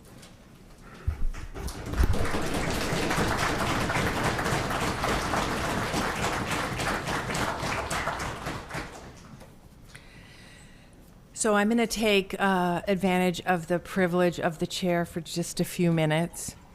You know, not long ago, and some days it seems forever, but really not long ago, 20 years ago, in fact, I had my first day as a representative in this body. And I can remember feeling so nervous and yet so excited and so honored to serve the people of the state of Alaska. And I didn't yet know how much we all had to work together as a team. I thought maybe some things I could do on my own, so I had some tough lessons to learn about teamwork and things. I was new, though, and I was excited, and I wanted to get to work for my constituents. And I know I can just see by the looks on all your faces, you're excited to serve those people that sent you here, and the enthusiasm, you can feel it in the air. I'm really happy about that. You know, 20 years ago, I knew it was a huge responsibility, and yet it was such a huge honor to be elected to this great institution that we call, you know, it's the People's House, the House of Representatives. I didn't know how hard some of the days would feel. I mean, some days are hard, and then there's some days that are really hard. You know, you have a vote, you have a button that's like vote yes and vote no. You don't have an abstain button, and you don't have a maybe button, and you don't have a I'm just not sure button. It's yes or no, right? Some votes are harder than others. Some days are harder than others. And having been in your position and having a chance, though, to work with you and meet many of you, and I'm aware of your strength and your abilities and the many great things that can come from this body, I know you're going to do a great job. And I have all the faith in the 40 members of this House that good things are going to be accomplished. The future of our state is in your hands. Some of these young people that came and presented their talents and shared their talents with us today, what a blessing that they're so talented and also that they're so willing to share with us, right? I mean, that's who's going to be sitting here, you know, years down the road, is young people like that. So I just want you to know I have all the faith in the world in you. You're going to do fantastic things. The governor and I look forward to working with you, and I feel confident that the other body down the hall wants to work with you. We all want the best for the state of Alaska.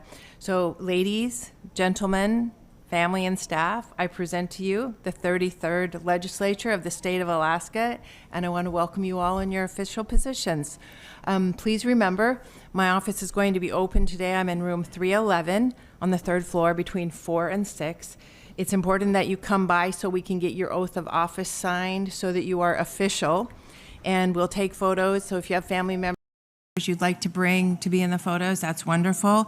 And there will be some light refreshments. And so I want to say congratulations and God bless you and good luck in the work that you have ahead. Nominations are now in order for Speaker Pro Tem of the House. Representative Josephson. Thank you, Madam Lieutenant Governor. I would like to nominate Representative Justin Ruffridge of Soldotna to be our Speaker Pro Tem of the House. So we have an objection and an at ease. Let's take an at ease.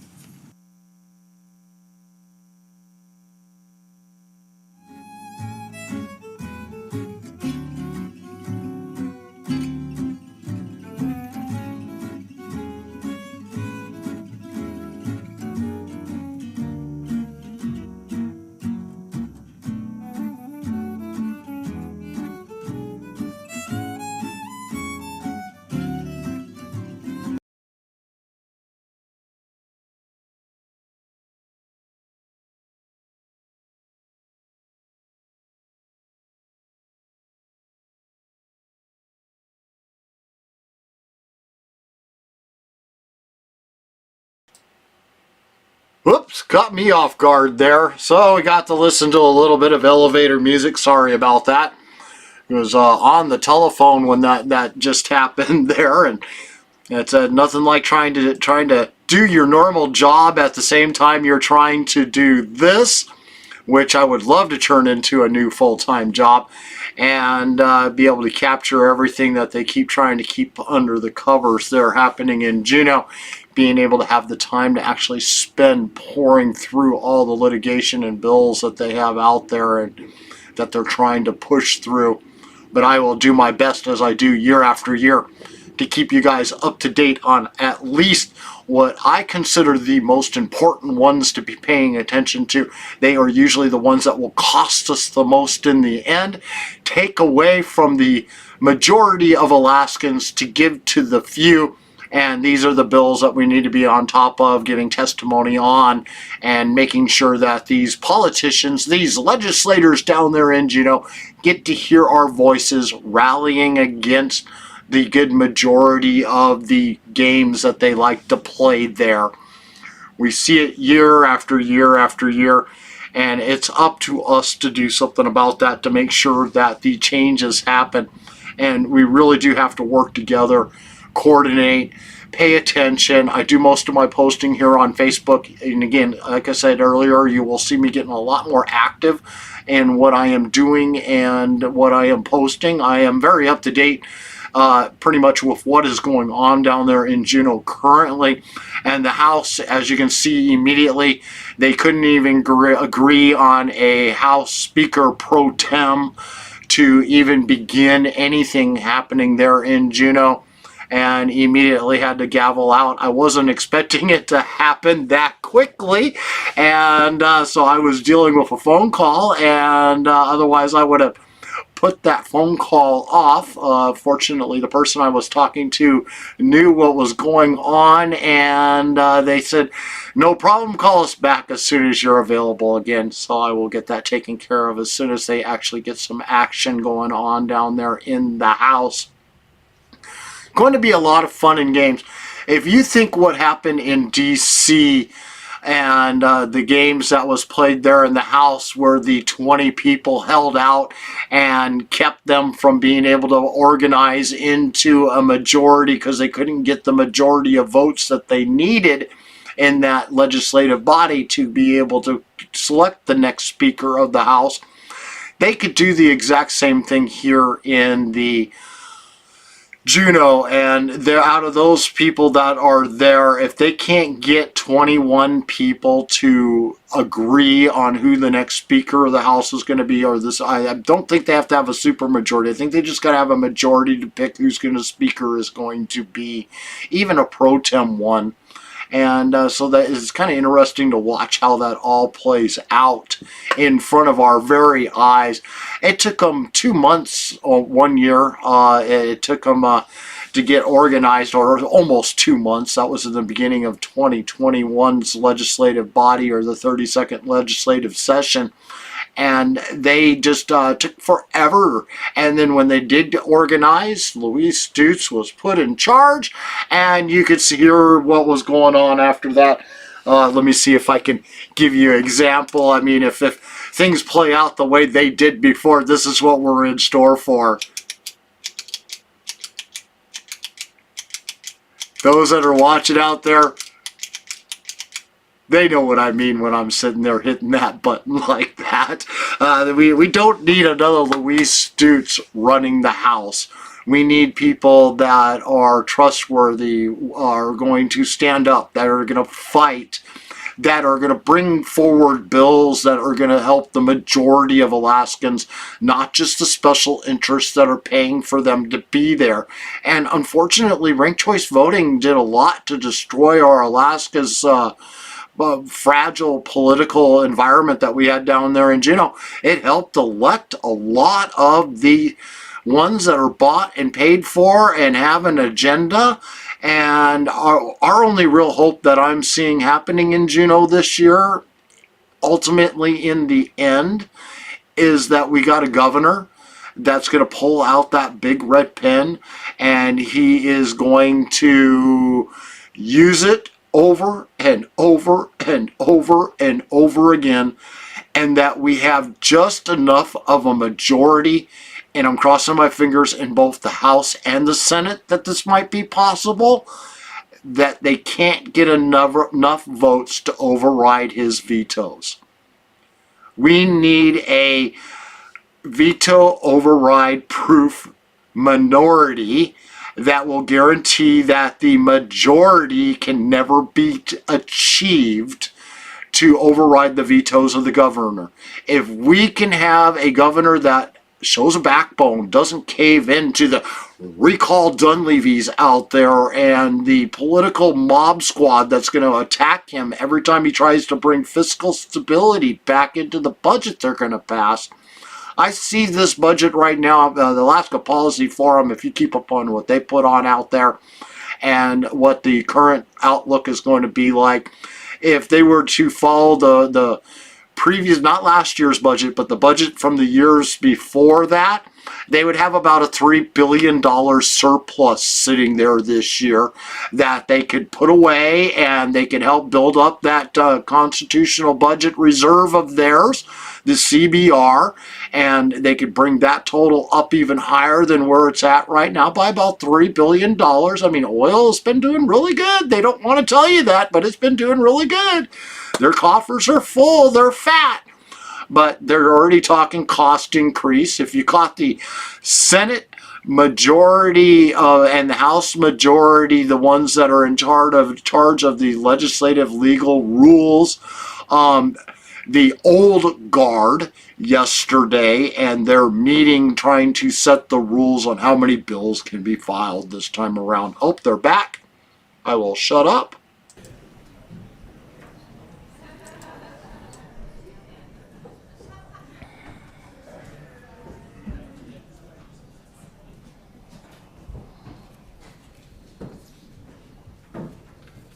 Thank you. So the nominations are still in order for Speaker Pro Tem. Are there any other nominations? Speaker Johnson, or excuse me, Representative Johnson. Thank you. I will defer to Representative Shaw. Representative Rauscher. Excuse me, Representative Laddie Shaw. Thank you, Madam Lieutenant Governor. Madam Lieutenant Governor, with great respect, I rise to nominate Representative Josiah Politadick for Speaker of the House Pro Tempore. Thank you. Are there any other nominations?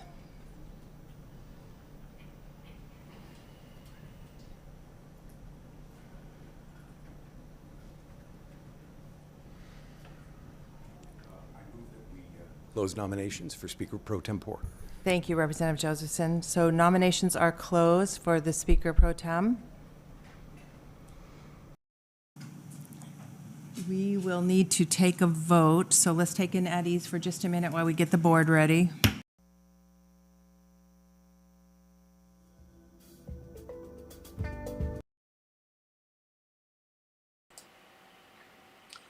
Okay, just a brief at ease again while they get the board ready. At least that's what they just said, to take a vote.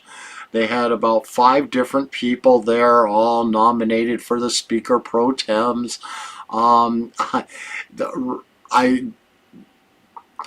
can say is I'm just shaking. If I put my cam onto the screen, you just see me shaking my head back and forth, just in utter disbelief. Oh, looks like they're back. Apologies on the confusion. So we have nominations that have been made, but we have to have the names moved now forward. So, Representative Carpenter. Madam Lieutenant Governor, I move that we take up the nomination of Josiah Politadick. There's an objection.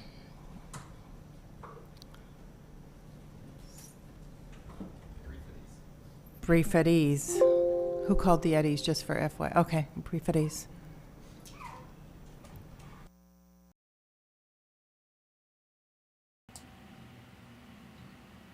Okay, at ease once again.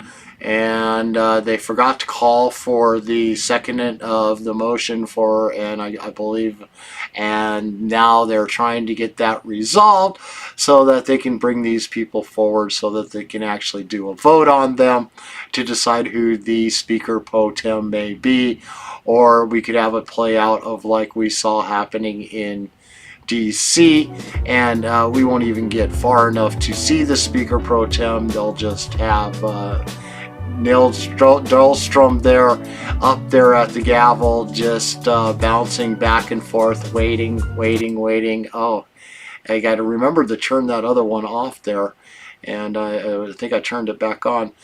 And but we got to wait until they actually select a pro tem so that they can move forward and to select an actual president.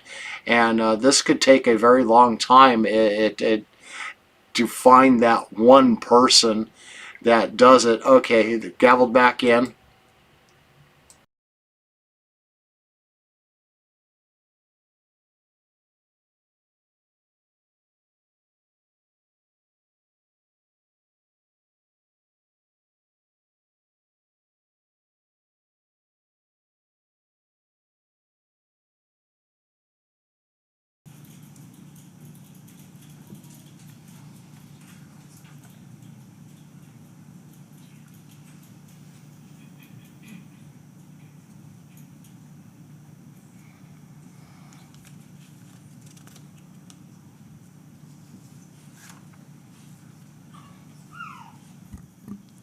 Madam Clerk, if you could lock the roll and call the results.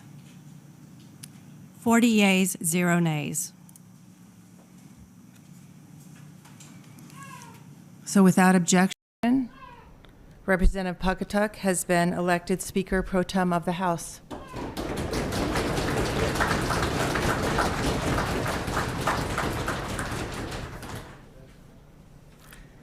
Representative Mears and Representative Sumner will escort Speaker Pro Tem Pawcatuck to the podium, please.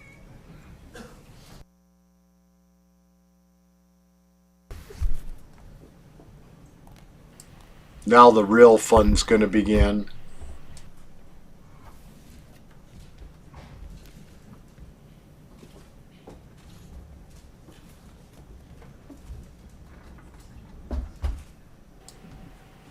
Must be really cold in Juneau right now, especially inside of that building. Man, brr.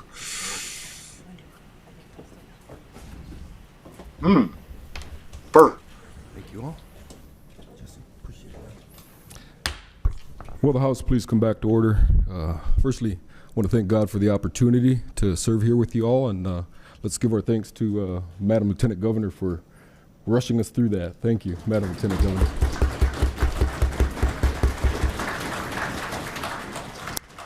Now, I'd like to ask Representatives Hannon and Tomaszewski to escort the Lieutenant Governor from the chamber.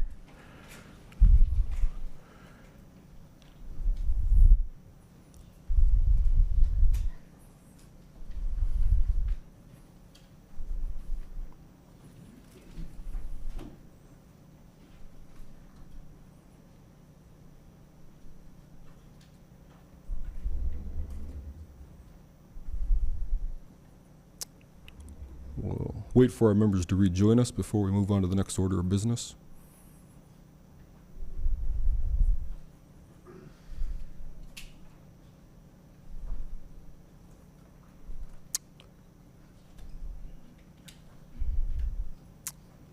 Thank you, and I guess lastly I'll say I'm humbled and appreciate your support in electing me to be the temporary presiding officer as we figure out what we're going to do from here.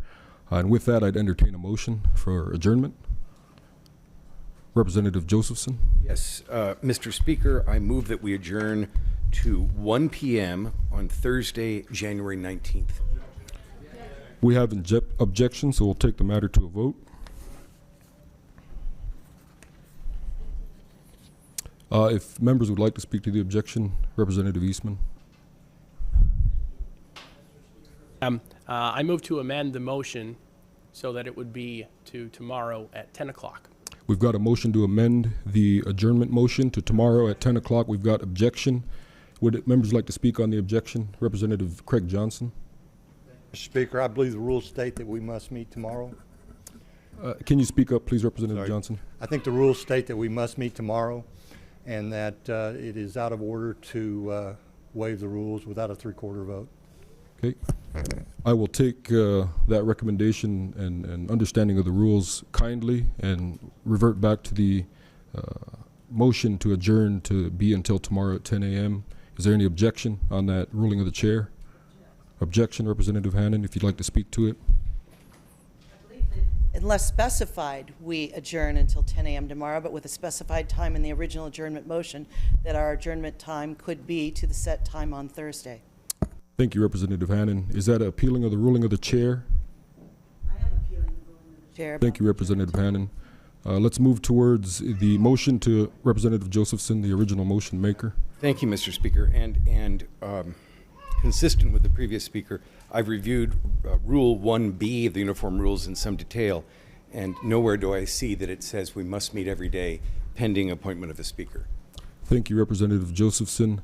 There's one of two ways I guess we can skin this cat, and it's either going to go to a vote of the ruling of the chair that's a little more abrasive, or it's going to go to the amendment that Representative, I believe it was Carpenter, Representative Eastman made to go. So we'll go the least abrasive route. We'll vote on Representative Eastman's motion to amend Representative Josephson's original amendment. So let's get the board ready for an amendment to Representative Josephson's original amendment. So the question is, shall we amend Representative Josephson's original motion to adjourn until 10 o'clock tomorrow? And we'll have the clerks prep that question, and then we'll go on to the main motion, whether the amendment passes or not.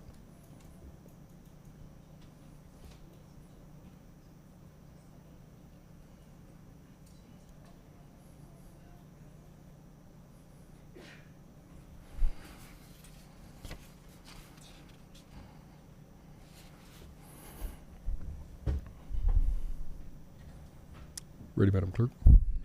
Are you ready for the question? The question shall be, shall we amend the motion to adjourn to 10 a.m. tomorrow, January 19th, 2023? Oh, sorry, we've got a technical difficulty on the board. Yeah, we'll take a brief at ease and fix the date.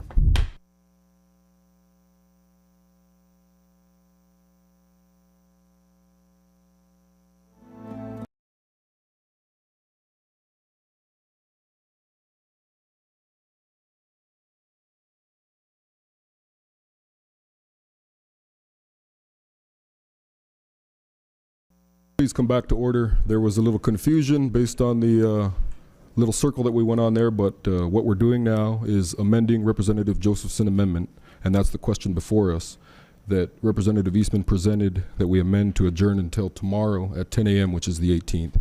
So are you ready for the question? Shall we amend Representative Josephson's amendment motion to adjourn until 10 a.m. January 18th, 2023? Members may proceed to vote.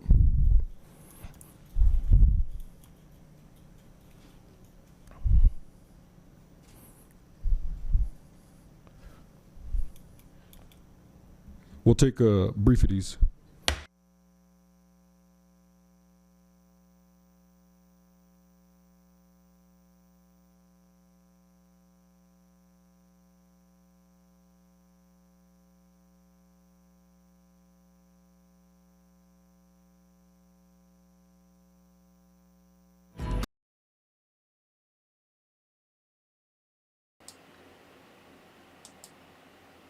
Well, that was an interesting bit of fun going on there for just a second. As you just all saw, they were doing the vote to change it to 10 o'clock tomorrow morning. Unlike they did in D.C., they're not going around the clock all day long arguing why each person should become the next Senate or House president, the person that's going to be the Speaker of the House. They're not doing like D.C. These cowards are already calling it a day and not wanting to come back until Thursday. Representative David Eastman put forward the amendment to bring them back tomorrow morning at 10 a.m. They all just had a vote on it, and it didn't happen. Difficulty squared away, so for the third or fourth time, are you ready for the question? Shall we amend the motion to adjourn to read January 18th, 10 a.m. 2023? Members may proceed to vote.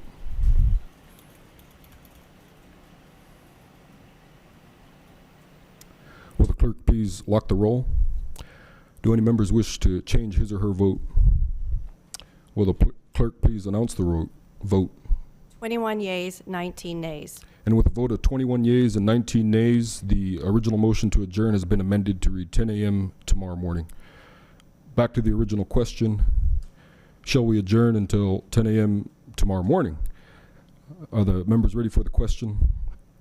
You may proceed to vote. Yeah. Momentarily, you may proceed to vote.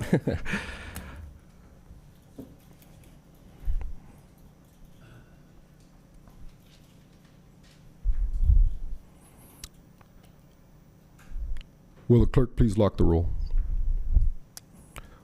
Do any members wish to change his or her vote? Will the clerk please announce the vote? 31 yeas, 9 nays. And with 31 yeas and 9 nays, I call the House adjourned until tomorrow at 10 a.m.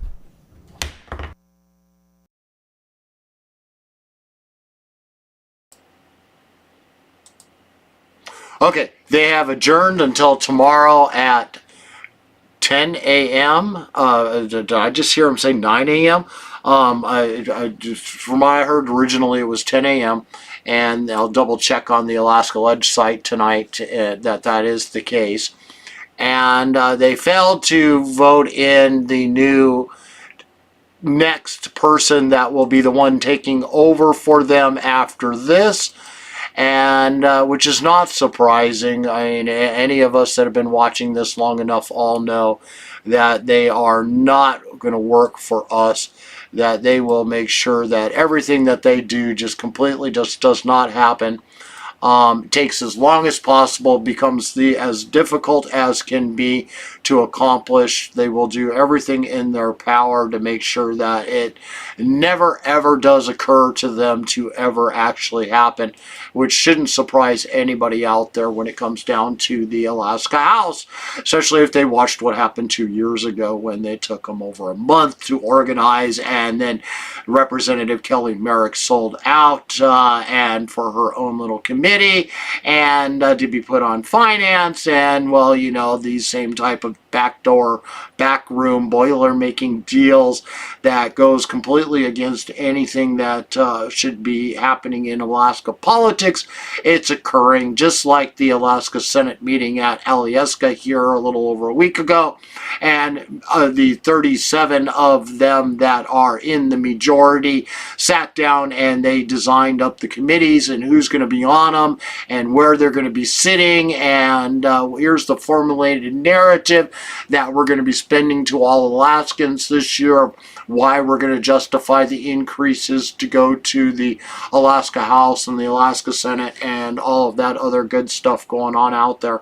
All right, bear with me. I am going to kind of divert a little bit of my attention away here from you guys and go back to the screen and see if I can pull up the Senate Majority's press conference and see if that is available yet, or see what's coming next. I know that the governor's is supposed to be doing something here at 3 o'clock, I believe it is, or it might already be started.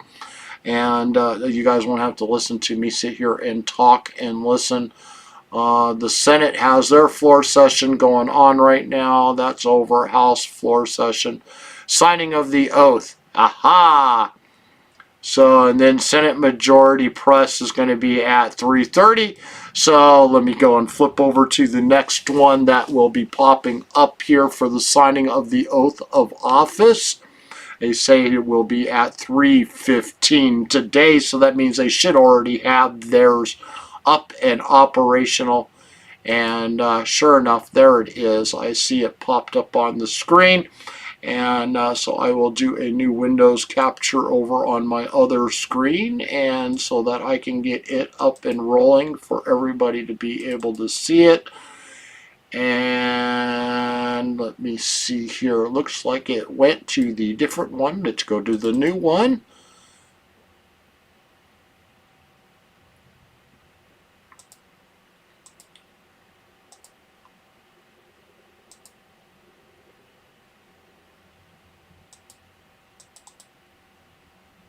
I don't think I caught the right one there. Like I said, bear with me here just a second. I'm trying to get the new browser to come up onto the screen and make sure that we have the latest and greatest that is there.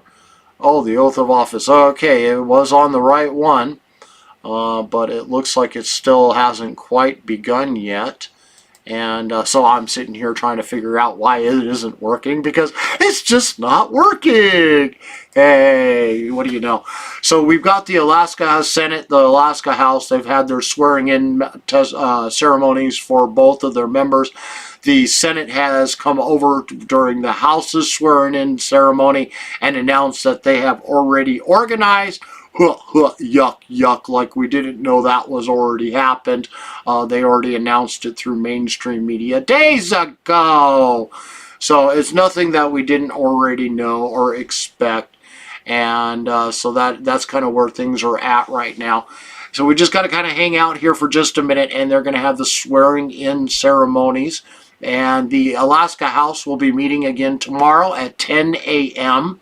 I am going to do my best to try to cover all of this stuff. I wish I could be here to live stream the 10 a.m. one tomorrow morning, but I am unable to do that. And looks like they've got the new stream starting here. Soon as it does, there we go. And let me go and get this one over here captured just to make sure that is the one I want. There we are. And because it won't let me see what it is until I transfer it. There we go. All right, folks, we get to see what it is going on in front of us there. I don't see any meter bouncing showing that they're talking just yet, so that'll be just a second while they get that taken care of there. And oh, there's our little Alaska flag. I was wondering why I didn't see it up there up on the screen. We'll just move that one over into the other corner there so it's out of the way, but it'll still be hidden. And I still don't see no desktop audio for them yet, so they have not done that just yet. And we'll just keep having a little fun here on my end. And there we go. Now we're a little bit more set up for their feed for the Lieutenant Governor doing the signing in swearing oath ceremony. And trying to figure out, supposedly there's sound, but there's no sound. What's going on here? Let's go back to the feed and make sure what it is. Oh, they got sneaky.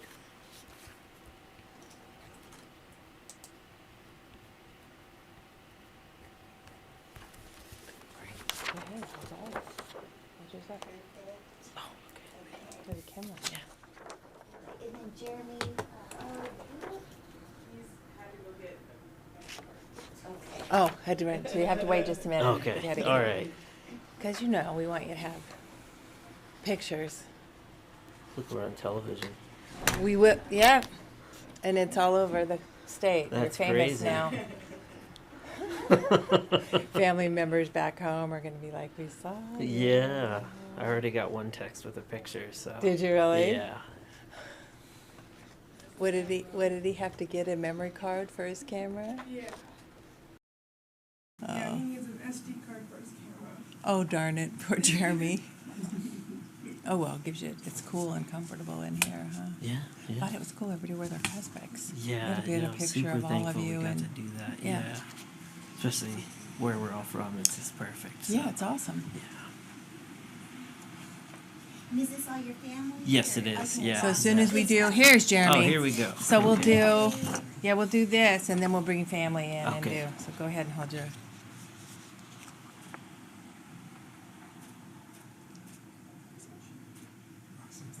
Okay. Okay, and I'm going to steal these both from you. And And then then you'll if get- we want to bring family in, and if you guys want to just kind of line the back Yeah, row come behind behind. Set this here so it doesn't, yeah. So glad you could all be here. Hi. Hi. Okay, Jeremy, you tell us when we're good. Look over this way. Beautiful views. All right, wonderful. thank you. Thank you very much. Thank you so much, and congratulations. Thank you very Yep. much. You all going to be at the reception tonight? Yeah. It's really nice. The city does a wonderful job. You know where it is, right? Yes. Okay. Yeah, that's, my husband's in charge of that stuff too. Take care. And I'm going to give you, this one is yours to keep. Appreciate it, you guys. Thank you so much for coming. Light refreshments to the right too, if anybody's hungry or thirsty or. Good. Were they watching over down at the other end? Say again? Did you watch the House and Senate? I know. You were working. Editing other stuff. Yeah. People are telling me that. All right, Representative. Thank you. Oh, so we're gonna, sorry, I'm so sorry, I should have, so we're gonna have Representative Ortiz, you're gonna come and you're gonna sign your, certificate, and then we'll do a little switch, and then we'll bring in. Hi. Hello, Lieutenant Governor. We made that easy. Yes, we did. Short and sweet. So you're up there and Okay. I'm down here, and then we'll switch.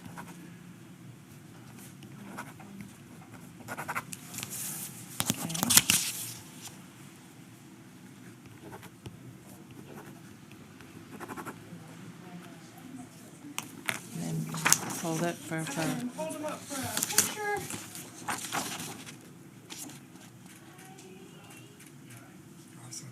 Okay, and now family. And then we can do a family. Now Yeah, family, picture. come in. Ours our family. Yeah. Friends, family, you know. We go back a few years anyway. Yeah. How are you? Hi, good. Caroline, Nice nice to meet you. nice to meet you. Nice to meet you too. I guess I can sit on this side if you want. Yeah, okay. Awesome. All right, 3, 2, 1. Wait, 1 second. Let's try again. Beautiful. Thank you. Okay. Okay, great. Thank you very We'll see you much. later. You You bet. bet. You bet. You bet. Take care. And here's that for your file. Yeah, Thank you you. got it, Thank you straight very up much. here, yep. We're ready for you. So I'll have the person come and sit down. Representative. Sit down. Hi, right here. This desk looks like it always does in the Lieutenant It's Governor's office. But there's the huge. seal. I know you're saving that. I'm protecting it, but I'm calling the Navy SEAL when I do need help. Thank you. Here we So- are, and I'm here to back you. There you are. So you sign here and I'm here, and then we'll trade. Okay. Okay, I'm there. It's on Okay. the top.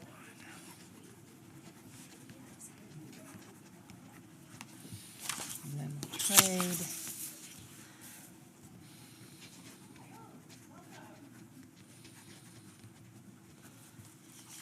And then we'll do photo. Look over this way. Awesome. Okay. And then your wife can. Family and my staff. Oh, okay. okay, just- okay. Okay. Okay. first. So where do you want me to? You can get behind us, between the two Yeah, of us. between us, right here. Please. Yes. Okay. All right, awesome. Look this way, guys. Perfect. All righty. Now the staff, Yeah. please. And can somebody take a picture with my phone? I would be happy to. Thank you very much. You'd be happy to. Thank you. Isn't she You guys want good? me to Yeah, do she's my- very Don't you good. dare steal my staff. No, she's All right, you guys look over this way. We'll Photoshop. Oh, God. Okay. Awesome. Thank you. All right. All right, good. Good. All right. All right. I'll Thank see you you. later. Thank you Thanks. very much. Nice to meet you. Take care. Thank you.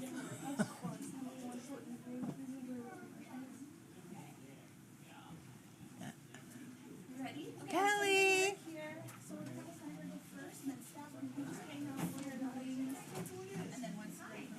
Hi. Jamie got a really cute video of us coming out. Oh, good. So I'll send it to Oh, you. good. I would love that. I would love that. You got the house organized. They did.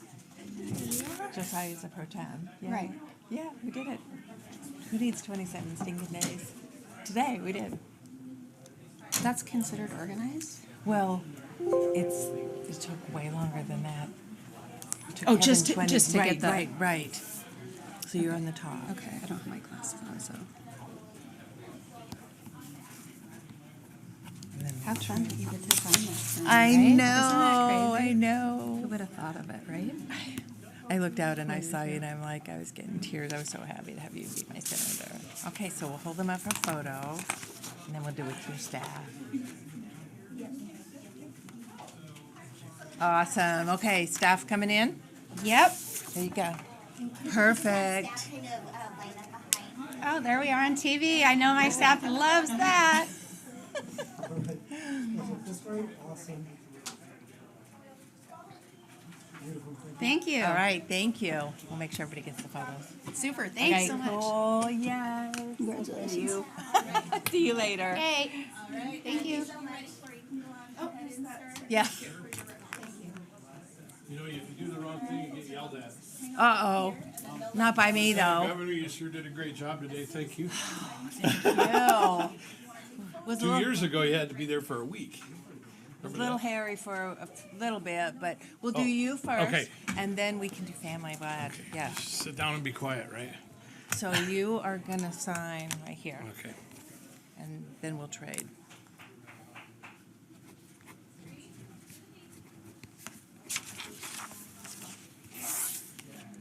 Okay. And duplicate. Mm-hmm. Hold it up. You'll do a photo. All right. This way, beautiful. Okay. Where do you want them? Where you just Behind us? Yeah, get between the flags so that way. Between yes. the flags, there you go. So perfect. Okay.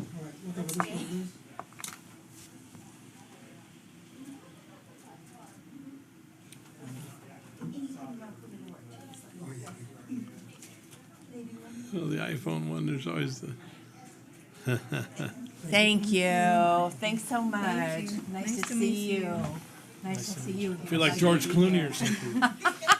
Thanks, Lieutenant Governor. Thank you. Hop right into the conference room for the snacks, and I got a certificate for your copy, and then phone. Thank you so much. Thank you, everyone. Representative follow me. All right. We got Representative Eastman. Hi. And you got a surprise, didn't you? I did. It was great. Okay, you're here, I'm here, and then we'll trade. Okay.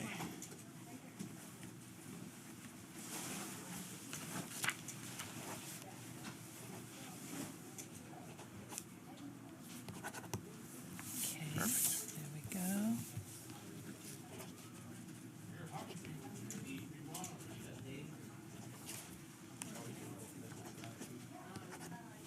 And then we'll hold it up for photo, okay? Great. And then get the family in here. Okay. All right. So now, come on, the kids. Now we get the really good. What a cool surprise you guys pulled off, Jennifer. Yes, that was a little bit of work. So this is Lieutenant Governor. How are you? Let's get the kids. Let's get here. Let's get it so the kids get right in here. There you You go. want to sit on Dad's lap too? There you go. There's Or not do you so want, much room. Do you want Mama to hold her? Where do you want him? So the kids can be seen really good. There we You want to be go. on the other part? Here we go. Here we go.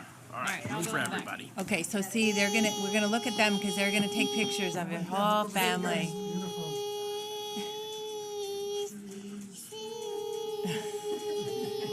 Great. Good job, Love everybody. You did it. great. Love it. You did great. Good goodies all around. My name is Nancy Dahlstrom. My name is Felicity, and I'm 7. You are? I'm a little bit older than 7.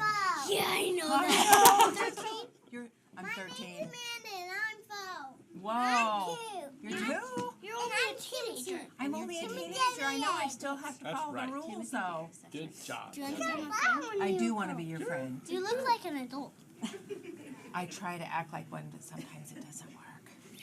I try, though. I try really hard. So it is hard sometimes. Huh. Yep.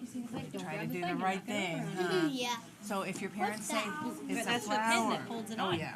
If your parents say it's okay, there's some refreshments out there, but you got to check with your parents. All right. Let's head over that Okay. direction. Good picture. All right. See you later. You bet. Bye. Okay.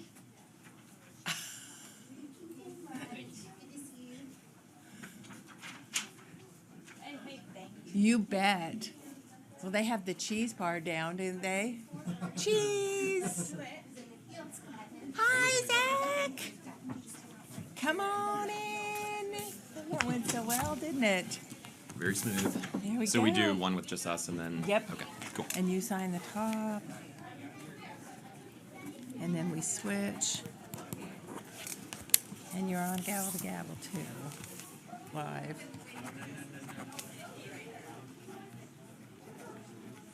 And then they'll take a picture of you going up.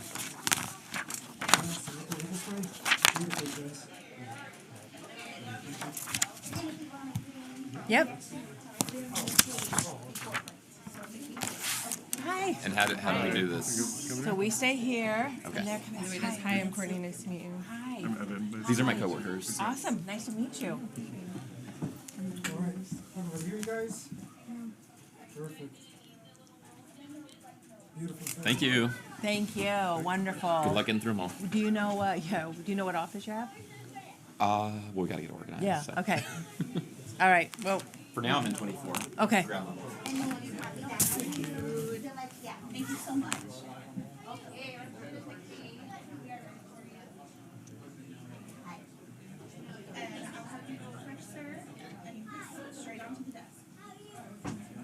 Hello, sir. Hello, Lieutenant Governor. That seems like such a mouthful to say. I know right? it does, doesn't it? Okay, so you're going to sign the top, and I'm the bottom, and then we will switch. Okay.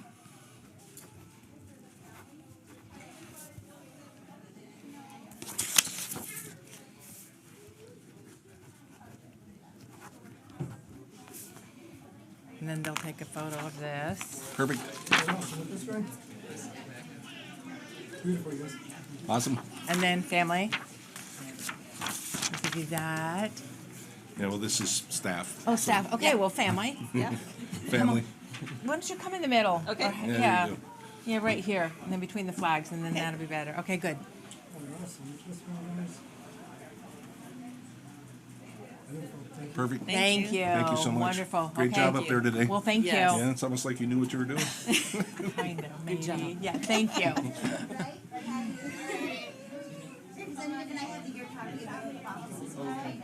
Hi, Stanley. Come in. Oh, we did it. How was it? I know. Goodness. So good to see you. You are so welcome. You look so good sitting on there. I'm just trying to keep up with you. Anytime you need help, you come up here. Roger that, Anytime. will do. Thank you. Yeah. Okay. So you're going to sign on the top. Okay. I'll sign on the bottom. Okay. And then we'll switch. All right.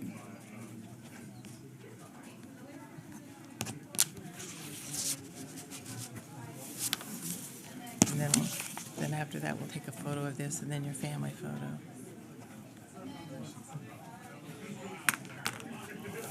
Okay, so Oh. Beautiful. My man, okay. Jeremy. Yeah, Jeremy. And then family.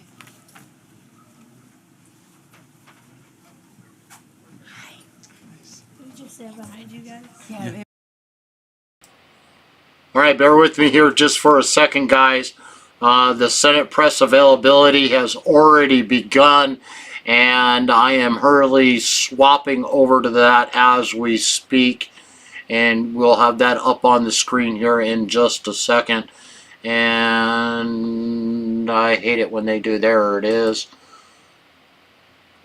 Let's get it clicked on. Their website is so slow. It takes forever to pull things up, and it will be just 1 second. They will literally be up on the screen here and hopefully be playing, and we'll do our best to get things centered out and on where it needs to be. And so that we don't miss anything, we will start it back at the very beginning.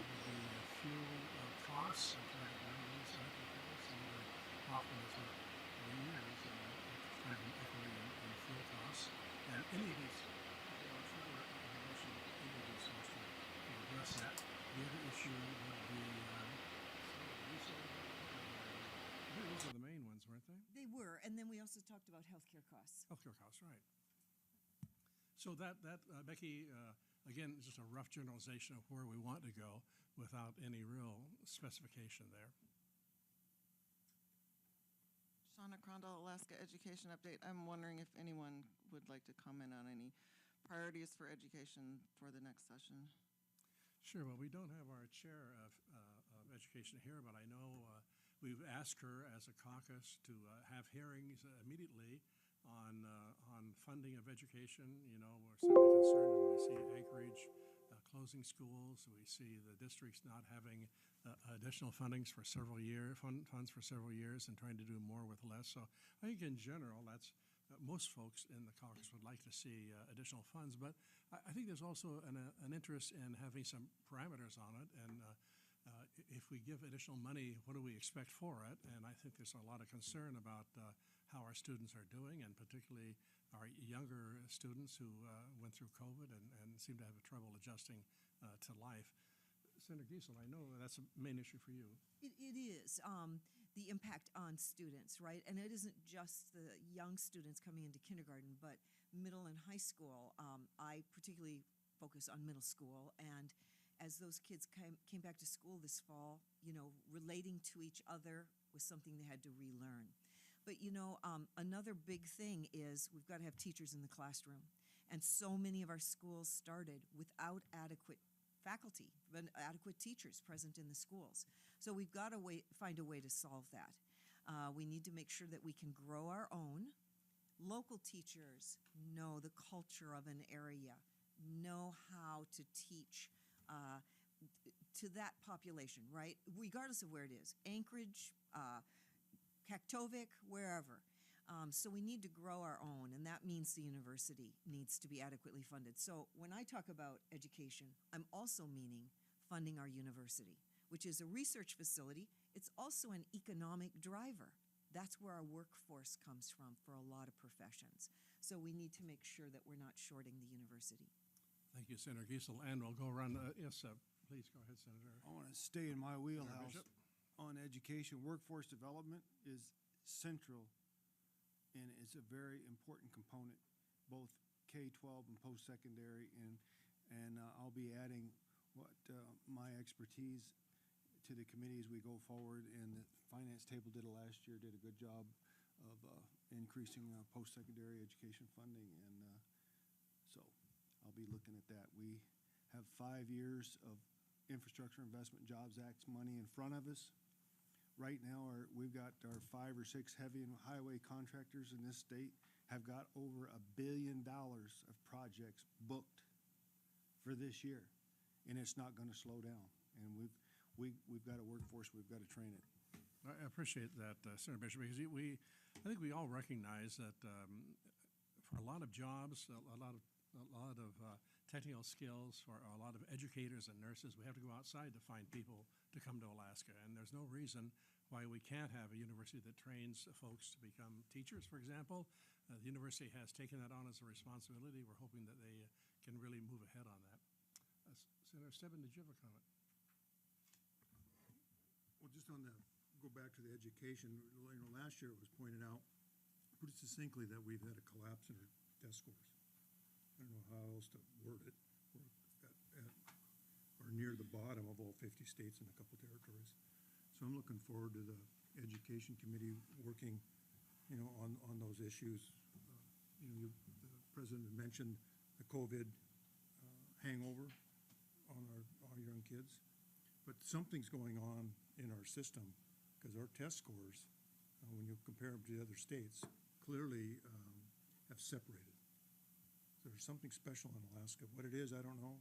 The commissioner couldn't tell us at the Finance Committee last year. I would expect we'll be asking the same question this year to the Commissioner of Education. Why are these test scores, why did they collapse? And what's your proposal to turn them around?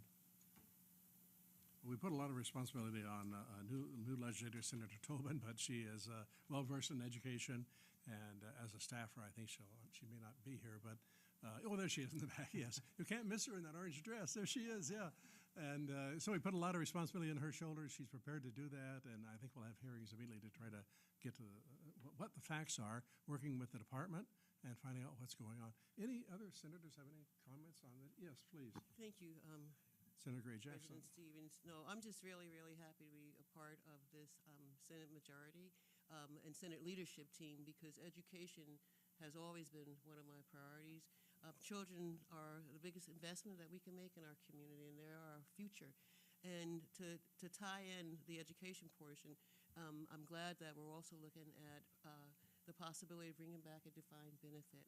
I know personally the value of having a defined benefit because it's incentive for, not only teachers to come and work for state government, whether at the local level or state level, but it's also incentive for our public safety officers to do the same. And as you all know, during the last session, HB 55, which addressed it, public safety personnel, it almost made it to the finish line, but we're looking forward to getting to the finish line this time around. Thank you, Mr. President. Thank you, Senator. So, that might be a good point to mention that, we don't know what's going to happen in the House. They're in the process. It may be a while before they're organized. If that's the case, we have nothing to do with that, but we will move ahead. I've asked the chairs to be bold in moving ahead and try to solve some of these issues.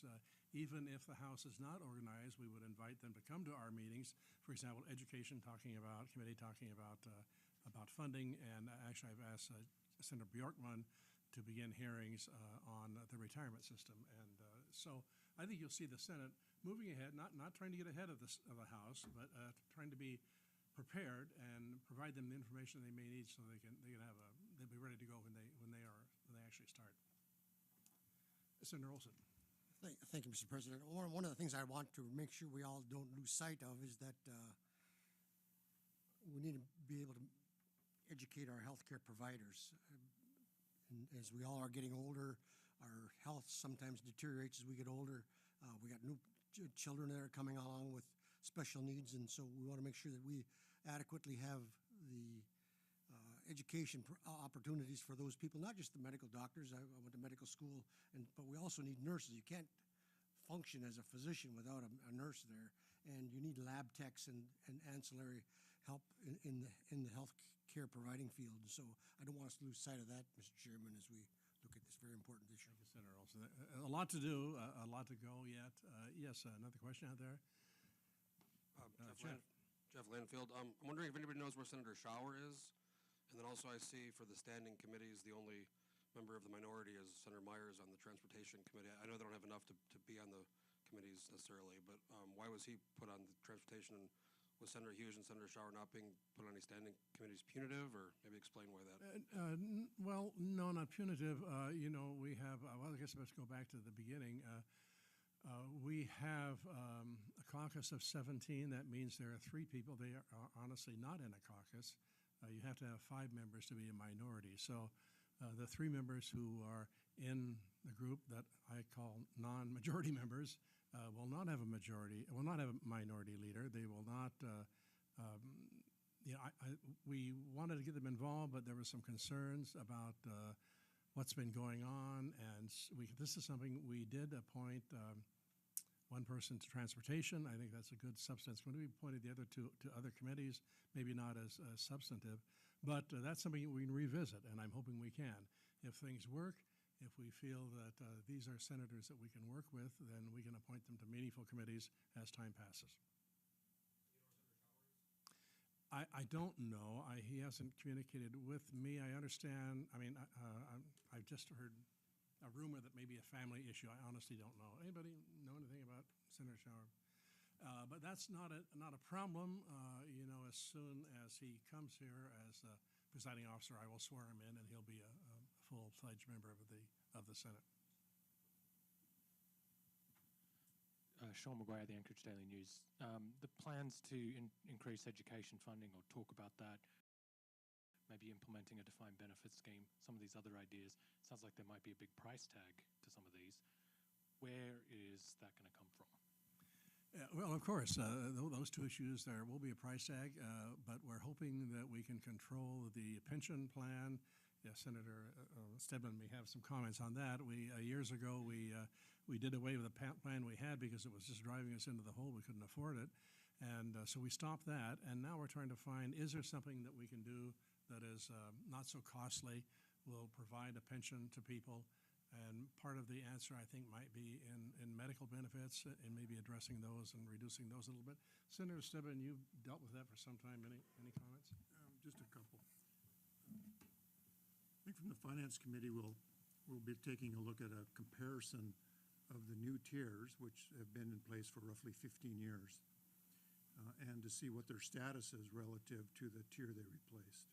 So the tier, and if you're in PERS, the last defined benefit tier was Tier 3. And this, the newer plan is, we call Tier 4.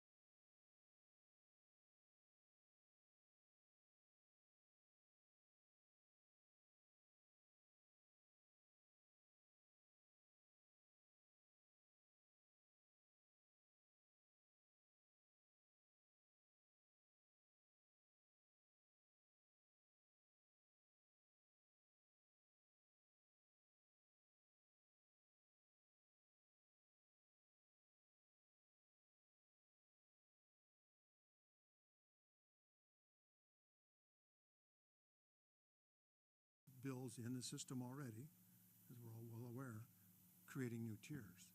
So the work the Finance Committee will be doing is preparatory work. So we're not, it's a complicated issue, and it's not one that takes 2 or 3, committee meetings and you're done. Also, if we make a mistake, the benefit packages are constitutionally protected. You can't back up and change them. So it's a one-way door. So we need to know what we're doing when we do it. So those presentations will be worked on and being put together, and we'll have some discussions at the finance table, I would expect, well before we even get a bill through the other committees. So that's kind of, the financial view of it. So, because the data sets I've seen show that the new tier is on par with the Tier 3 at the end of 30 years. But we're, again, I'm repeating myself, but we're 15 years into it, so, of actual results. So where is that? But I can assure you, pensions and healthcare benefits are just one part of a challenge dealing with employees. So also salary issues, housing issues. So we've started to address some of those last year in the budget with housing, funding for housing for troopers and teachers in Western Alaska. And we started dealing with some of the salary issues here in the legislature with legislative budget and audit and the CPAs that work for us. So it's a multifaceted problem, but we need to know, we need to know exactly what's wrong, so when we come up with a solution, we actually fix something that's broken. We just don't fix something that doesn't fix the problem. So, yes, Senator Giesel. Sean, it is a complicated issue, just like Senator Stedman said. And yet, at the same time, we're all Alaskans. We're concerned about the future of our state. We know that our state is aging. That is to say, the working age folks in the 20s and 30s are leaving, and they're taking their children with them.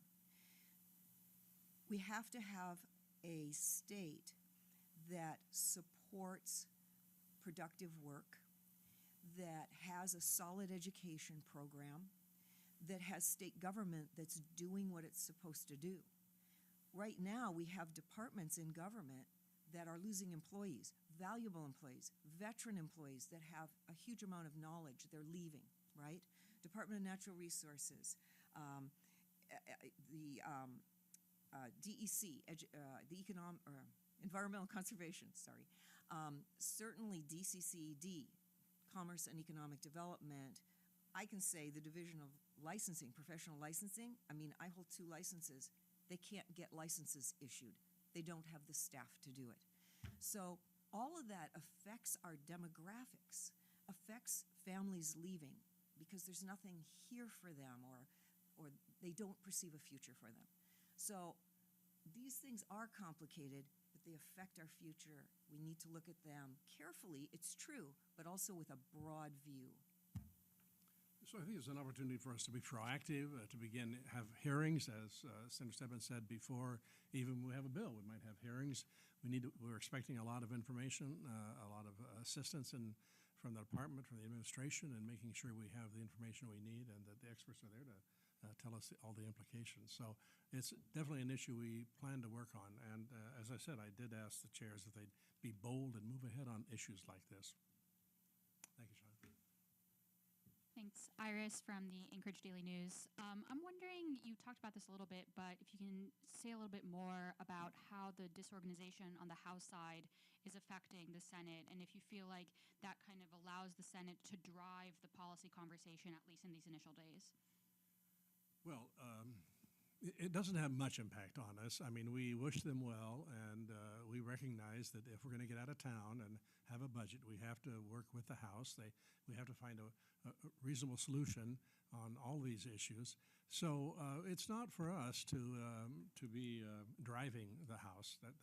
That word I absolutely reject. We're not driving the House. We want to work with them, anything we can do, but honestly, in forming their organization and their leadership, that's totally out of our hands. We have friends over there. Each of us have 2 representatives that are in our district, and we work with them. But no, I would say that all we can do is hope for the best. It could happen tomorrow. It could be best. It could happen tomorrow. It could be best. It could happen tomorrow. It could be best. It could happen tomorrow. It could be. When they do make an organization and get together. Anybody? Yes. Just one comment on that point. Iris, I mean, it was several years ago, and they were still hadn't came together. But that doesn't mean they're not working. Those House members are working every day. Because I can tell you, in Senate Finance, the gallery, what Senator Stebbins, when you agree, it was full. You had House members over there watching the presentation, so when they did get organized, they could hit the deck running and have that work behind them, so to speak. So we can help, but help gently and and maintain our working relationship with the House. And we wish them the very best. Thank Jeff you. Lanfield again. First of all, I want to say it's great to have you all here. We haven't had one of these in several years, so it's really nice to see everybody taking questions.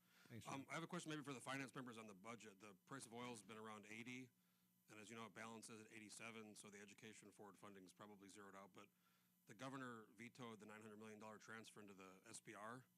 And if there is a deficit, I'm sure you guys have the votes for that, but are you concerned about a supplemental budget and being able to cover this fiscal year's budget? Senator Stebbins.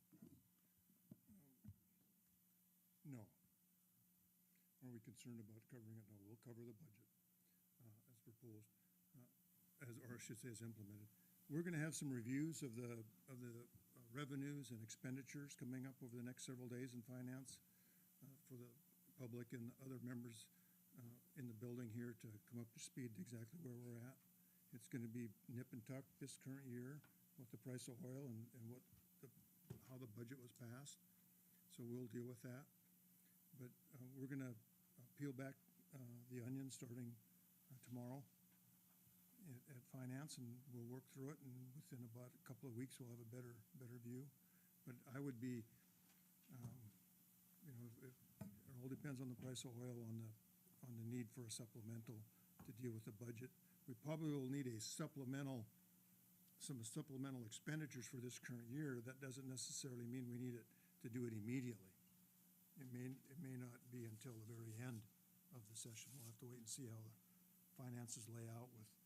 I haven't had any time yet to speak with the other 2 co-chairs on all the legislation and the capital budget.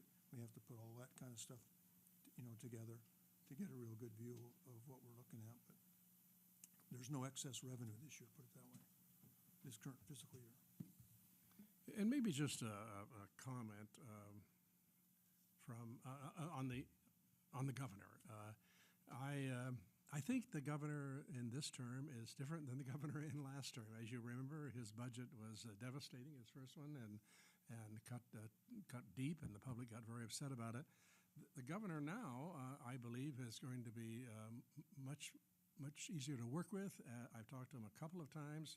In fact, he's and bringing us together tomorrow to have a chance to meet with him and talk about issues. So I believe it's going to be a much better working relationship. The governor has said that he will be in Juneau. He will be available whenever we want to meet with him.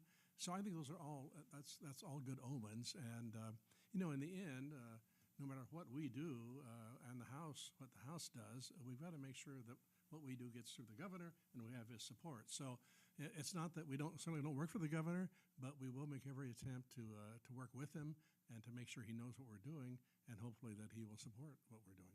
Any comments on gubernatorial issues? Okay, thank you. Becky with AP again. You guys have outlined again. You guys have outlined again. You guys have outlined which also seems like a pretty significant, heavy issue, and I'm wondering if you have the bandwidth for that, if you see that as a priority issue that you plan to tackle as well, or where that might fit into your agenda. Absolutely, it's a very important issue, and I really have to applaud the governor for thinking outside the box and moving in a different direction, making these suggestions. I honestly don't quite understand the whole carbon issue, and maybe somebody here does. Senator Hoffman, he understands it, but so we don't know the impact it's going to have. Hopefully, it'll be good for our economy, but we just don't know the result. But we certainly want to be supportive of the governor and listen to what he has to say. Senator Hoffman.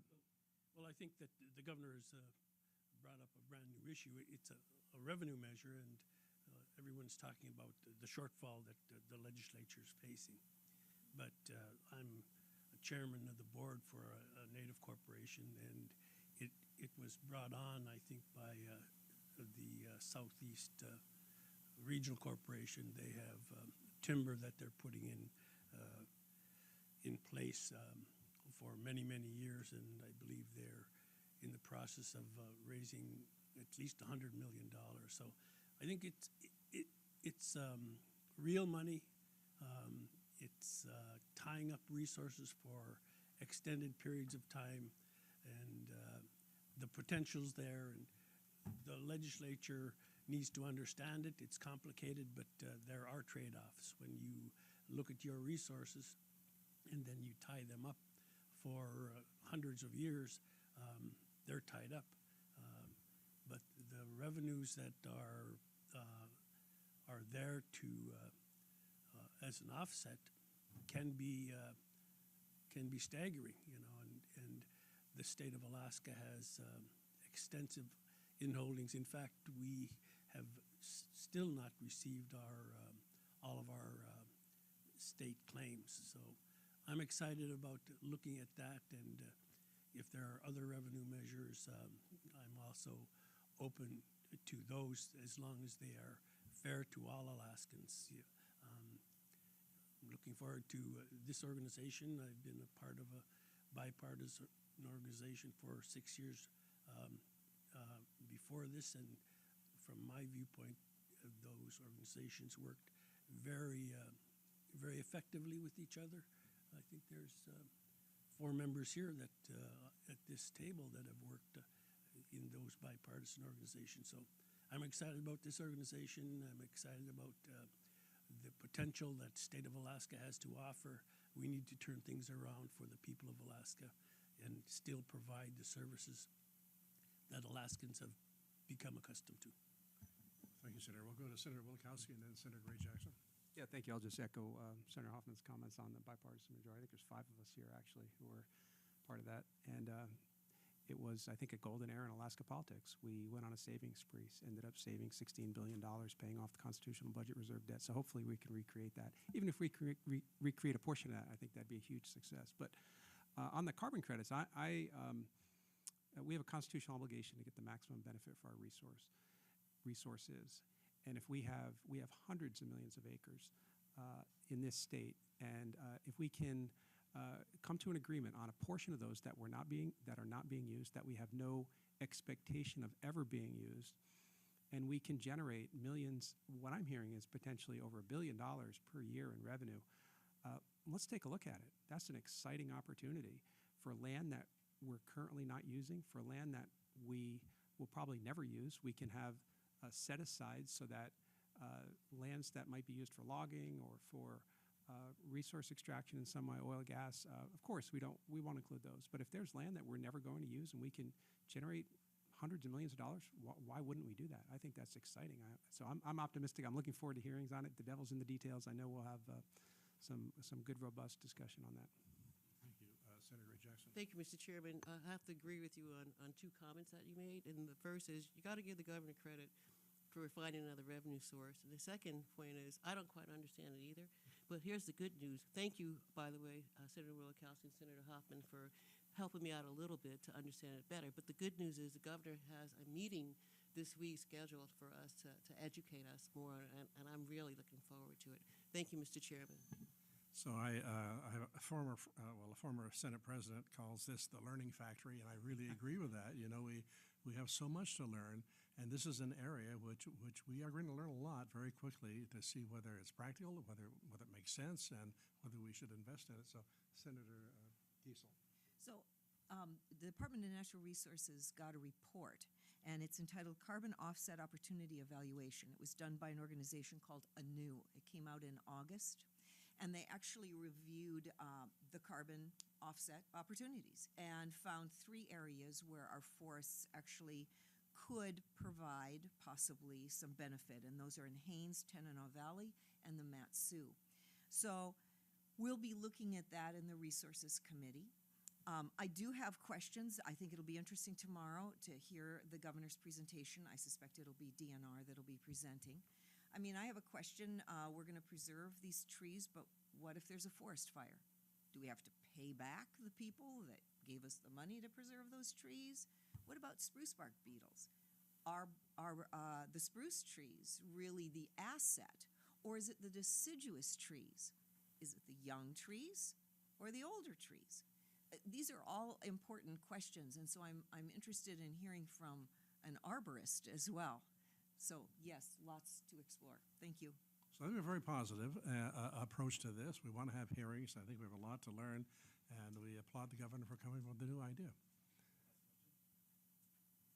Hi, this is Lisa Fu with the Alaska Beacon. So many pre-filed bills. Are there any favorites? What bills will be heard first in committees?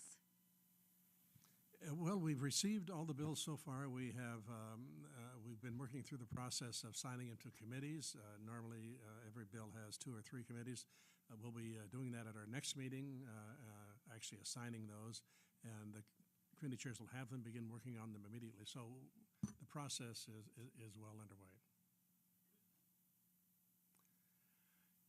Okay, let's wrap it up. Thank you so much. Let's do this on a regular basis. Thank you. Oh, wait, I'm sorry. I have a note here from Matt Buxton, and he's online. So let's do one more question.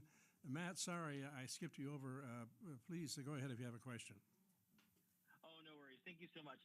Actually, a lot of my colleagues handled most of the questions. I really am curious, though, if one of the folks on finance might be able to, I know we're going to have the overview hearings shortly, but I'm wondering if there's any sort of just kind of takeaway to understand for people to understand kind of just where we're at right now as far as, we're starting the session.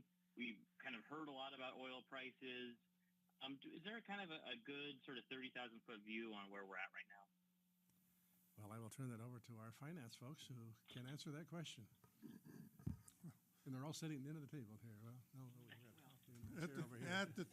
if you look at going forward into the proposed budget that was put on the table, and again, just remember, it's a proposed budget, it's a starting point, and the governor's following a statutory formula for dividends.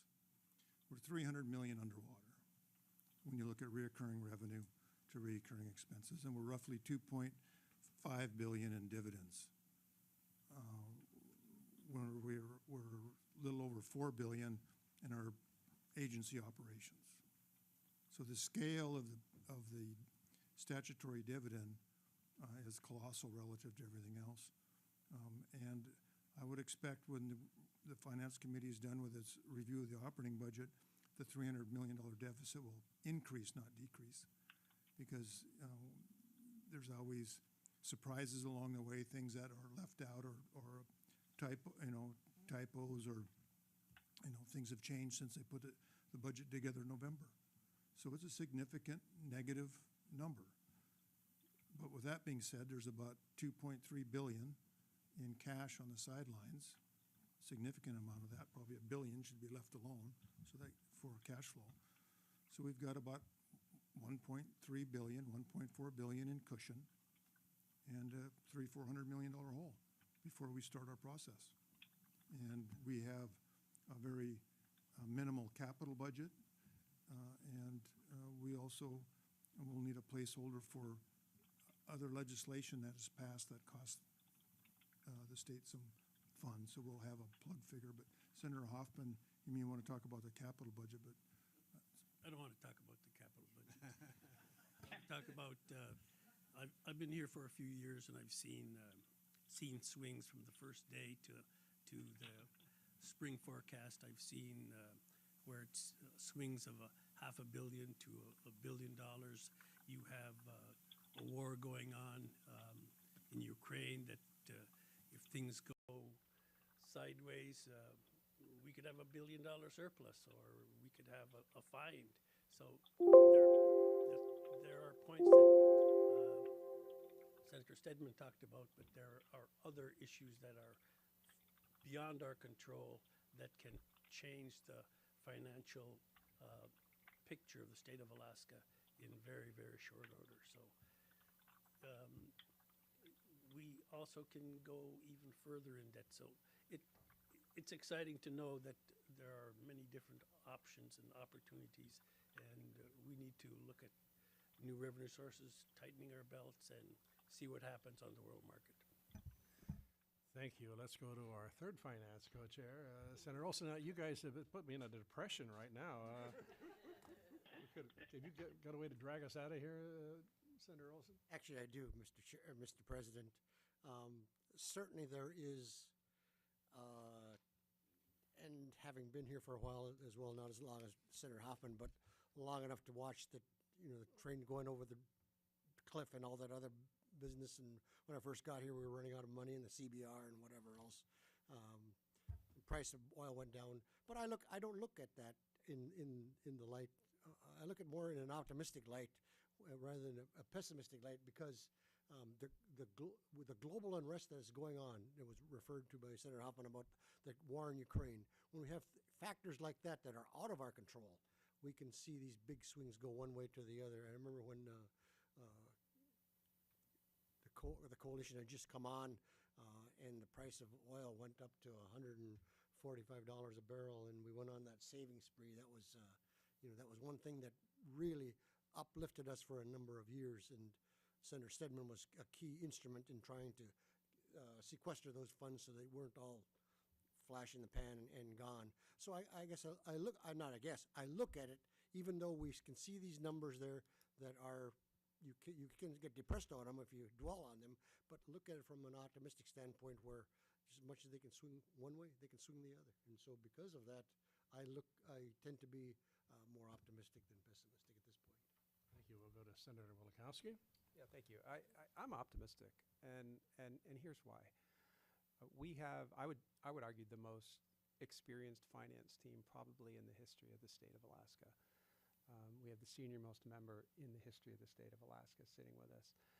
We have people who've chaired finance for probably decades and been on finance for decades. So we have an amazing team. We've got a leadership team that is, I would venture to say, one of the most experienced leadership teams in the history of the state of Alaska. But then when you look at all the federal dollars that are coming in, you've got $2.6 billion in federal money coming in for infrastructure. You've got another $1 billion coming in for broadband all across the state. You've got another $200 million per year coming in for Marine Highway. We are not going to have the workforce in this state. If you know people who want to go out and work and do construction, work in the trades, tell them now's the time to do that. We are in a good situation, I think, with all the federal dollars. There are states in this country that would die to be in the financial situation that we in. We have the largest amount of money, savings reserves pocketed away in different savings accounts, probably than any other state in the country, probably larger than many other countries in the world. And that's excluded, not even including the permanent fund. So I actually think we're in a fantastic position. I'm very optimistic for the future. We've got a group of us that have diverse opinions but are all working together. I'm optimistic. Well, thank you, Senator Wilkowski. I'm feeling better already. So let's go to Senator Bishop. I just want to close with this on my point is to really leave us on a high note. We talk about the price of oil and the swings. That's fine. That's a given. We can't control the world market, but we can control not overdrawing the ERA and keeping our corpus intact so we can continue to get that 5% POMV as Senator Stedman talks about all the time. And lastly, I'd just like to say, look at the permanent fund value today, and where would it be if we hadn't made a $9 billion transfer? Thank you, Senator Bishop. Any closing comments anyone else would care to make? Yes, please. Thank you, Mr. Chairman. I just want to say, you know, I always do this. I focus on what I want to happen, not what I don't want to happen. So with that said, I appreciate all the optimism here. Thank you, Mr. Chairman. Thank you, Senator. So I appreciate Matt calling in. I'm glad we could catch you and try to answer your questions. Just in closing, we will attempt to do these on a weekly basis. I appreciate I appreciate the tough questions, and that's great. As long as we have a respect for each other, I think we'll continue to do these. So thank you very much for being here.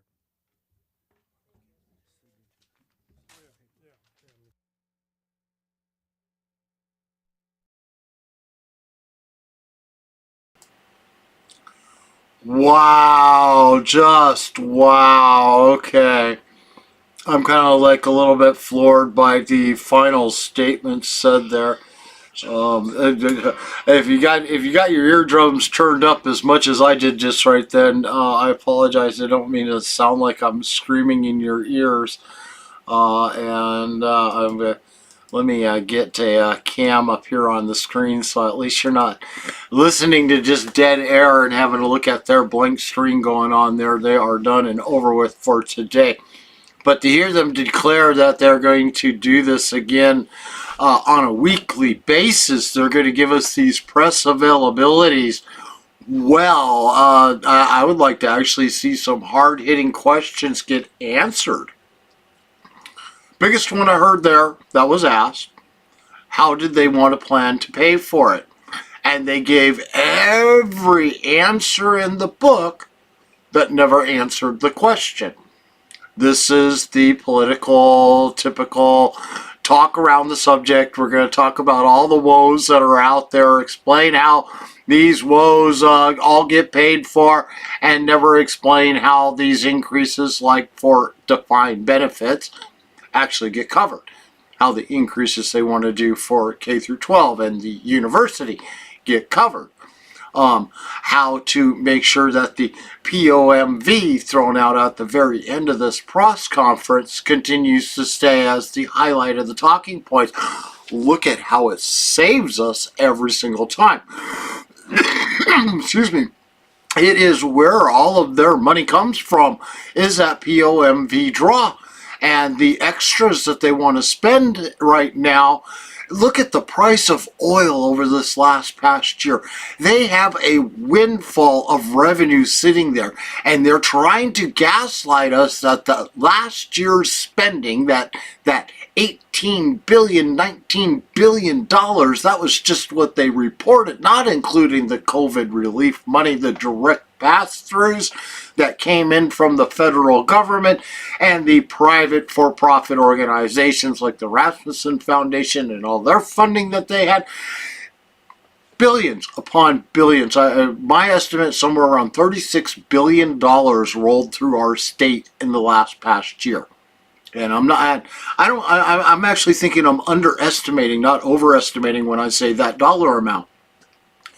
Between everything that has been thrown into this state, and now they want us to all believe that the dollar amount that they spent on the budget last year is the new limit that they have to achieve this year, and the increases they want to give to K through 12 in the University of Alaska and to all of these other different organizations out there that define benefits. Oh my God, we bankrupted our state nearly once with them, over $20 billion in the hole, and still have over $4 billion yet to pay off. You hear on the news that we've got our school district school buses are all going on strike, that their pensions are all on the line right now, that the Anchorage School District had to give up some of their school funding to help pay off the funding for the pensions that were a part of the school bus organizations that are a completely separate contract that has nothing to do with where their funding comes from that. But this is the type of political games that are being played out there, and they want us to fund a defined benefits program that bankrupted our state once before, and the only reason why we're not bankrupt is because they got rid of it and started paying it back and using the windfalls. Last year's windfall, they gave quite a bit of money back to those pension programs to help try to solidify them to where they break even again. But they were $20 billion in the hole. Still got a $4 billion yet to go. Now they want to expand K through 12. 6,000 less students going to school this past year, and that, you know, that equates to around $180 million. That's how much in funding that amount of students did not provide on a state level, if you break it down on a per capita student base allocation formula. And that price tag could actually jump even higher than that if these were handicapped children that had to have a different price cap. They equate to basically 10 kids, and they get $92,000 instead of the $6,000 to get paid for. But that's including local funding to go with them too. That's according to Anchorage's statistics for how much it costs, because they're 1/3 of their population, and they have to have one specialized teacher for each one of those students, costing roughly around $92,000 a year. And 1/3 of the students going to Anchorage have needs of having that kind of classification and get that kind of funding for them. And they have all these less students going to school that they're no longer being paid for. That was well and above beyond the $70 million that they originally claimed that they needed to cut the budget by so that they'd be balanced on everything that they were making there. Oh, man. Sorry. Getting on a roll here, but that is what this political season is going to look like. Right now, if you weren't aware, they currently have a meeting going on at the Matsu Borough, and it might be over with at this point. And I will go back and make sure there is nothing else that I'm missing here on gavel. I forgot to look, I meant to, and that is happening today. But the Matsu Borough currently is having discussions. A committee brought forward, also the Alaska Division of Elections has a representative there, and they're breaking down the new election laws that were passed here by the Assembly last year to do hand counting here in the Valley. And that should be very interesting to see where that falls in at. Awesome. It looks like I did not miss anything there when it comes for the list of what is happening today. Now, the House did not align. They did not coordinate themselves into a majority.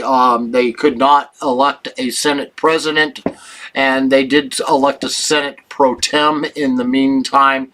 I don't even want to take an attempt at his last name, Representative Josiah Politadick. If I said it wrong, I'm sorry. I just literally, I've seen your name several times, but I don't say it enough to get it down pronunciation right. But I'll work on it. I got a full year ahead of me to get it down, especially if you hold more than just the pro tem position and just not one of those. I vote the way those that told me how to vote, which is the way you've been in the past. So currently we've got a Senate majority that has already aligned. They already announced to the Lieutenant Governor that they have already formed their committees and they are ready to get down to business. And from my understanding, they are literally doing that starting tomorrow. They're supposed to be already having committee meetings, and they've already got people lined up to start talking. So that means you'll be seeing a lot more streams from me as they, especially in this next month, when it comes to budget meetings, Senate finance meetings, when it comes to the budgets, and from our school districts and where they stand at and stuff like that. That is the stuff I like to capture, is their first month, because that builds up exactly what's going to happen over the next 2 months. And you can watch either the Senate or the House's versions. It does not matter, long as you catch one of them, because they're just hearing the exact same stuff being repeated twice. That's the only difference. It's the same material, just re-repeat it to the other body. So it doesn't matter if the House is aligned or not. Right now, the Senate's going to get all that information up front. I'm going to try to be here to capture all of that. But I also have a job that actually earns me a living. And until that goes away, I may not capture everything, but I will do my best to do that, because I love having this stuff documented for later on. Because unlike theirs, mine's a lot easier to find after it's all over with, especially several years later when they say, oh, I never said that. And lo and behold, here's that information. A lot of that stuff came out this year. It was amazing how my stuff that was done then, 2, 3, 4 years ago, all of a sudden here it is again being resurfacing and coming back out into the light. And that's the whole intention between why I got into doing this in the first place, is just so that you can get it uncensored and uncut, and have a little bit of an opinion at the time of what I think of. I just saw that happen. So the House hasn't aligned. They said they're going to re-adjourn tomorrow at 10 a.m. And they hopefully will be able to come to a consensus on who will be the House Majority Leader and the person that will be the next Pelosi of the Alaska House. Hopefully they don't do like they did last year and put Stutes back into that position. Who wants to live with this for another 2 years? I know I don't, and I know you don't. So hopefully they will pick someone that's a lot better than that. I'm not expecting much. I'm not holding my breath. I don't see the House pulling any stunts like they did down there in D.C. and holding out for concessions of what is going to be in the rules that says they have to accomplish while they are there. I mean, it would be really great if the minority Republicans that are not rhinos were to hold together, say they're not going to give the majority 21 until these concessions are made. Like, we want to see an open books for our K through 12. We want to see where this money is being spent, who is getting the bulk of it, and why. We want to see solid investigations into consolidating the districts from 53, 54 down to, say, 20. That's 3 more than what the going consensus is out there to reduce them down by.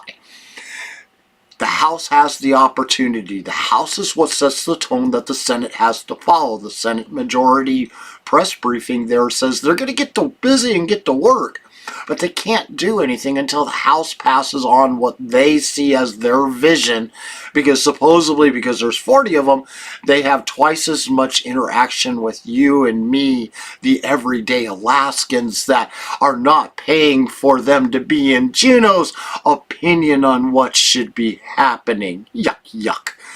If I had that little dog that goes, I would Muttley. That's who I'm thinking of. If I had a Muttley, I would pop him up on the screen right now, and I would play that as for what I had just got done saying, that this kind of stuff will happen. But that's what we can hope for when it comes to the majority. And when they form out there, that the minority gets these kind of concessions put in. We already know it's going to be another binding caucus. The House is going to align that way. They have yet to fail to align as a binding caucus, even last year and the year before. The Senate was not a binding caucus, so they said, for the last 2 years. We kind of saw that in the votes, but when you got a House that's already a binding caucus and they're the ones that are going to force things to go into a final vote, and they have enough of a majority of the minority to stop anything that they would try to fundamentally say to get people to vote for, like the CBR vote, and being able to unlock that money, which has failed 2 years in a row in the House. This is the type of games. This is why we didn't get the other half of our stimulus check for the price of inflation. We only got $750 instead of $1,500. You know, those little kind of little nits and pixie things that they want us to keep forgetting about. This is the kind of stuff that I'm going to keep up on top of and make sure you guys all get to hear. Again, at the Mat-Su Borough, if you missed it, it started at 3 o'clock. It is, the elections are happening right now. The discussion about all the reforms that were voted on, that were litigated and discussed by the communities of the Mat-Su Valley for making sure that hand counting was done for all the elections. And they had the Division of Elections for Alaska there, representative from them. And so we'll see what's going to happen. So supposedly Dahlstrom, I'm going to get the lieutenant governor's name down one of these days. It's kind of like the Speaker of the House right now. It's not something I've said a lot and nor paid much attention to. But I heard rumors from those that are out there that she is not no Kevin Myers. And from what I saw of her today on both the Senate and the House floors as the pro tem interim speaker of the swearing in and all that other good stuff, it was really good to see what was going on. And she seems to have a head about herself. I have never seen her in person yet because Governor Dunleavy didn't go around and campaign to the little folks like you and me. He made sure that his campaigning was to the bigger masses. And, you know, the ones that pay for the budgets, the budgets that, I mean, as in their budgets to get reelected. And so that when the budgets get passed, they're more likely to be rubber stamped and signatured right on through. Our hopes and prayers this year are all within our governor. If you're not already writing him emails or sending him letters or giving him phone calls, please start doing that.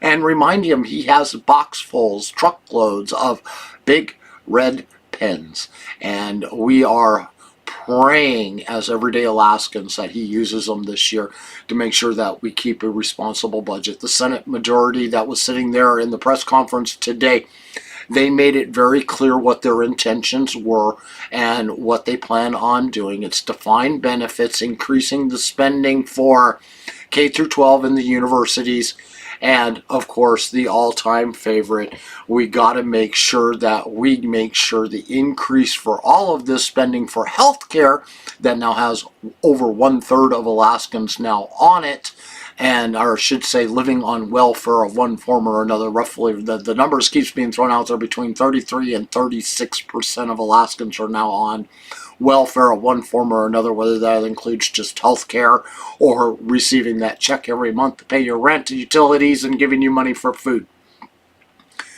Doesn't matter where it all comes from, or you're actually deserve to have that health care because you got ran over by some postal worker that went postal. I don't know. I'm just kind of exaggerating there, but you're in a position you can't work because you were put there of no violation of your own, or it was just one of those things, life dealt a bad hand of cards, and that's where you're at.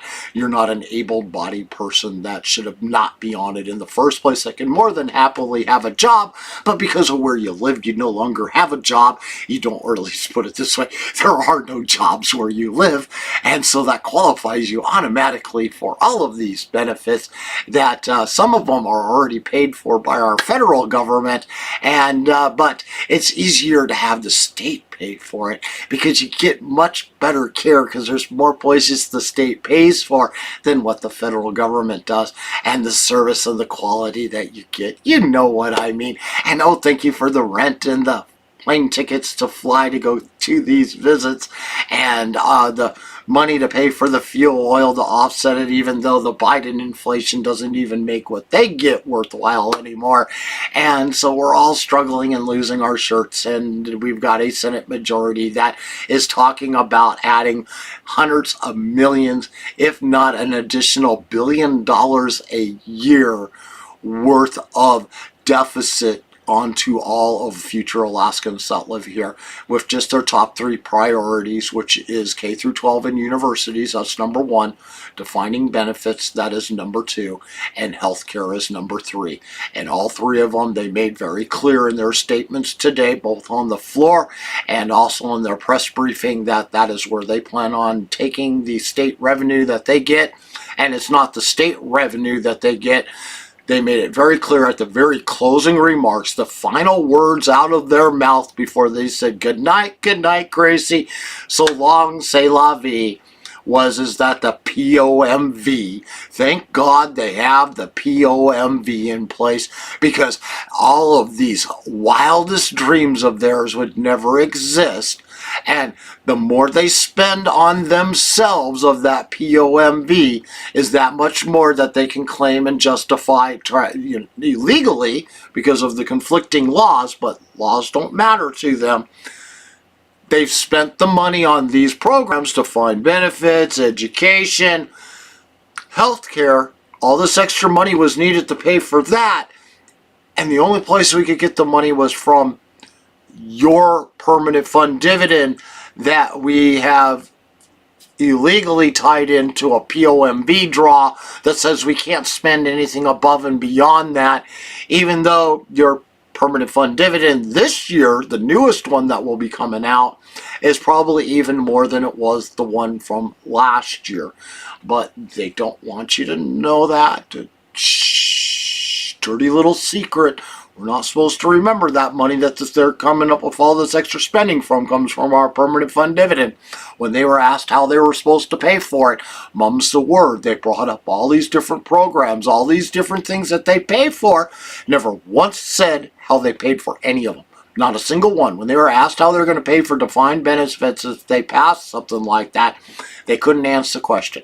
If how they're going to pay for the increases to K through 12 in the university, they couldn't answer that. How are they going to pay for the increases for the health care? They couldn't answer that. They have no answers to how they were going to pay for it, but here's how they've paid for it all.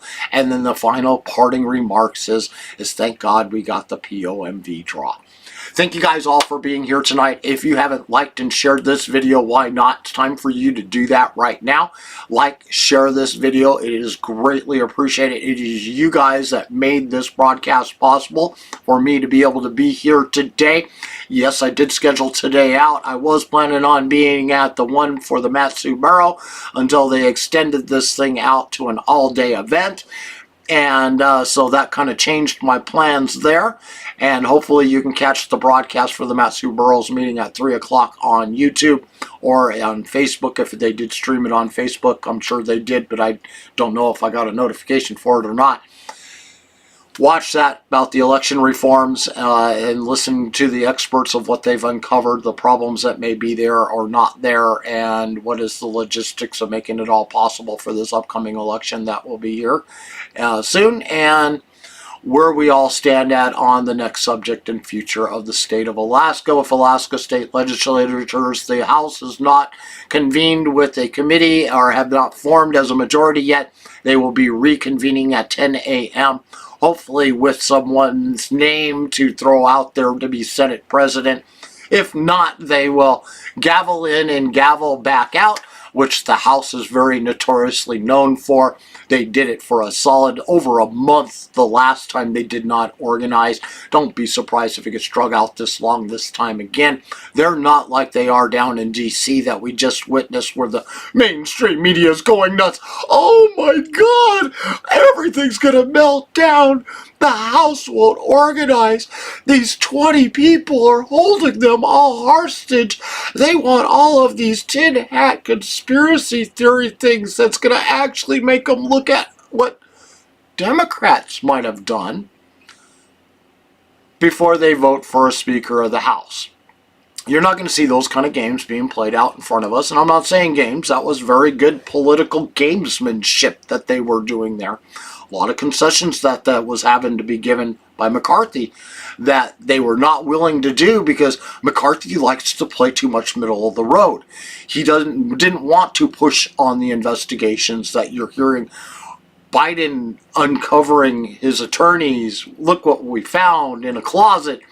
Look what we found next to a Corvette. Look what we found in my private library in my house that Hunter Biden at one time was renting for $59,000, something like that. I mean, that sounds like money laundering, but that's not neither here or there.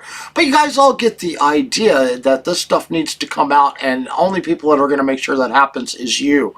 And to share videos like this. So like, share this video. Long way to get around to that. Soon our website will be back up and running. I know you guys have been listening to me say that forever. And the person that is going to be providing my new services, everything was put into their control a couple of days ago.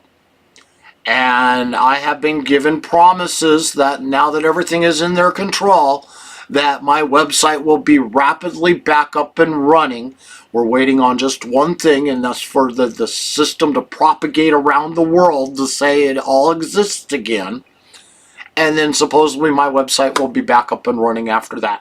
Once it is, please go there. It will be Politadick at politadick.com/support. Click that button. Help us out. Help us grow. That support button will be coming back. I know I've had about a dozen people private message me. If you're watching this right now, I appreciate you guys. Keep messaging me. Be patient. We'll be up and running. Your support is what makes this possible, makes it so that I don't have to be out there doing my regular job and can still afford to be here doing this. But by all means, it does not pay for what I'm actually doing. The time I'm spending here is still my own time. Your support is paying for the restream services so that you can watch this currently on Twitter, YouTube, here on Facebook at Politadick and Politadick Unfiltered. When the website's back and up and running again, it'll be streaming live when I'm live on the website. And with you going to Rumble at rumble.com/Politadick, find me there. I'm Politadick everywhere. Go to Rumble. Subscribe to me at Politadick there.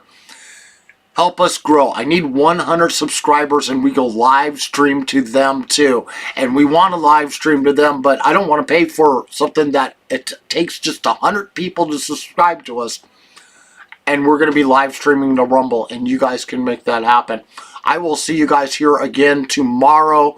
And I believe, and let me just double check one thing here real quick. Look at my calendar. All right, we are in luck. Wednesday, I don't have anything. I said earlier I wouldn't be there to capture tomorrow's house opening up at 10. I was wrong. That's not until Thursday that I have that going on. Tomorrow's kind of one of those, I don't know exactly where I fall in days for work, but I know I got a lot here in the shop that I'm trying to get done this week. And top of doing this today was a lot too much breakup in between. I had to sit here and just babysit the TV, so to speak, or the computer screen. And when they quit talking, so we didn't have their elevator music copywriting us out our videos so that you guys don't get to see them. And thank you guys all again for being here today. Again, share this video. It's because of you guys that made this all possible. Appreciate you guys all being here today, and you guys all have a great night. See you tomorrow morning.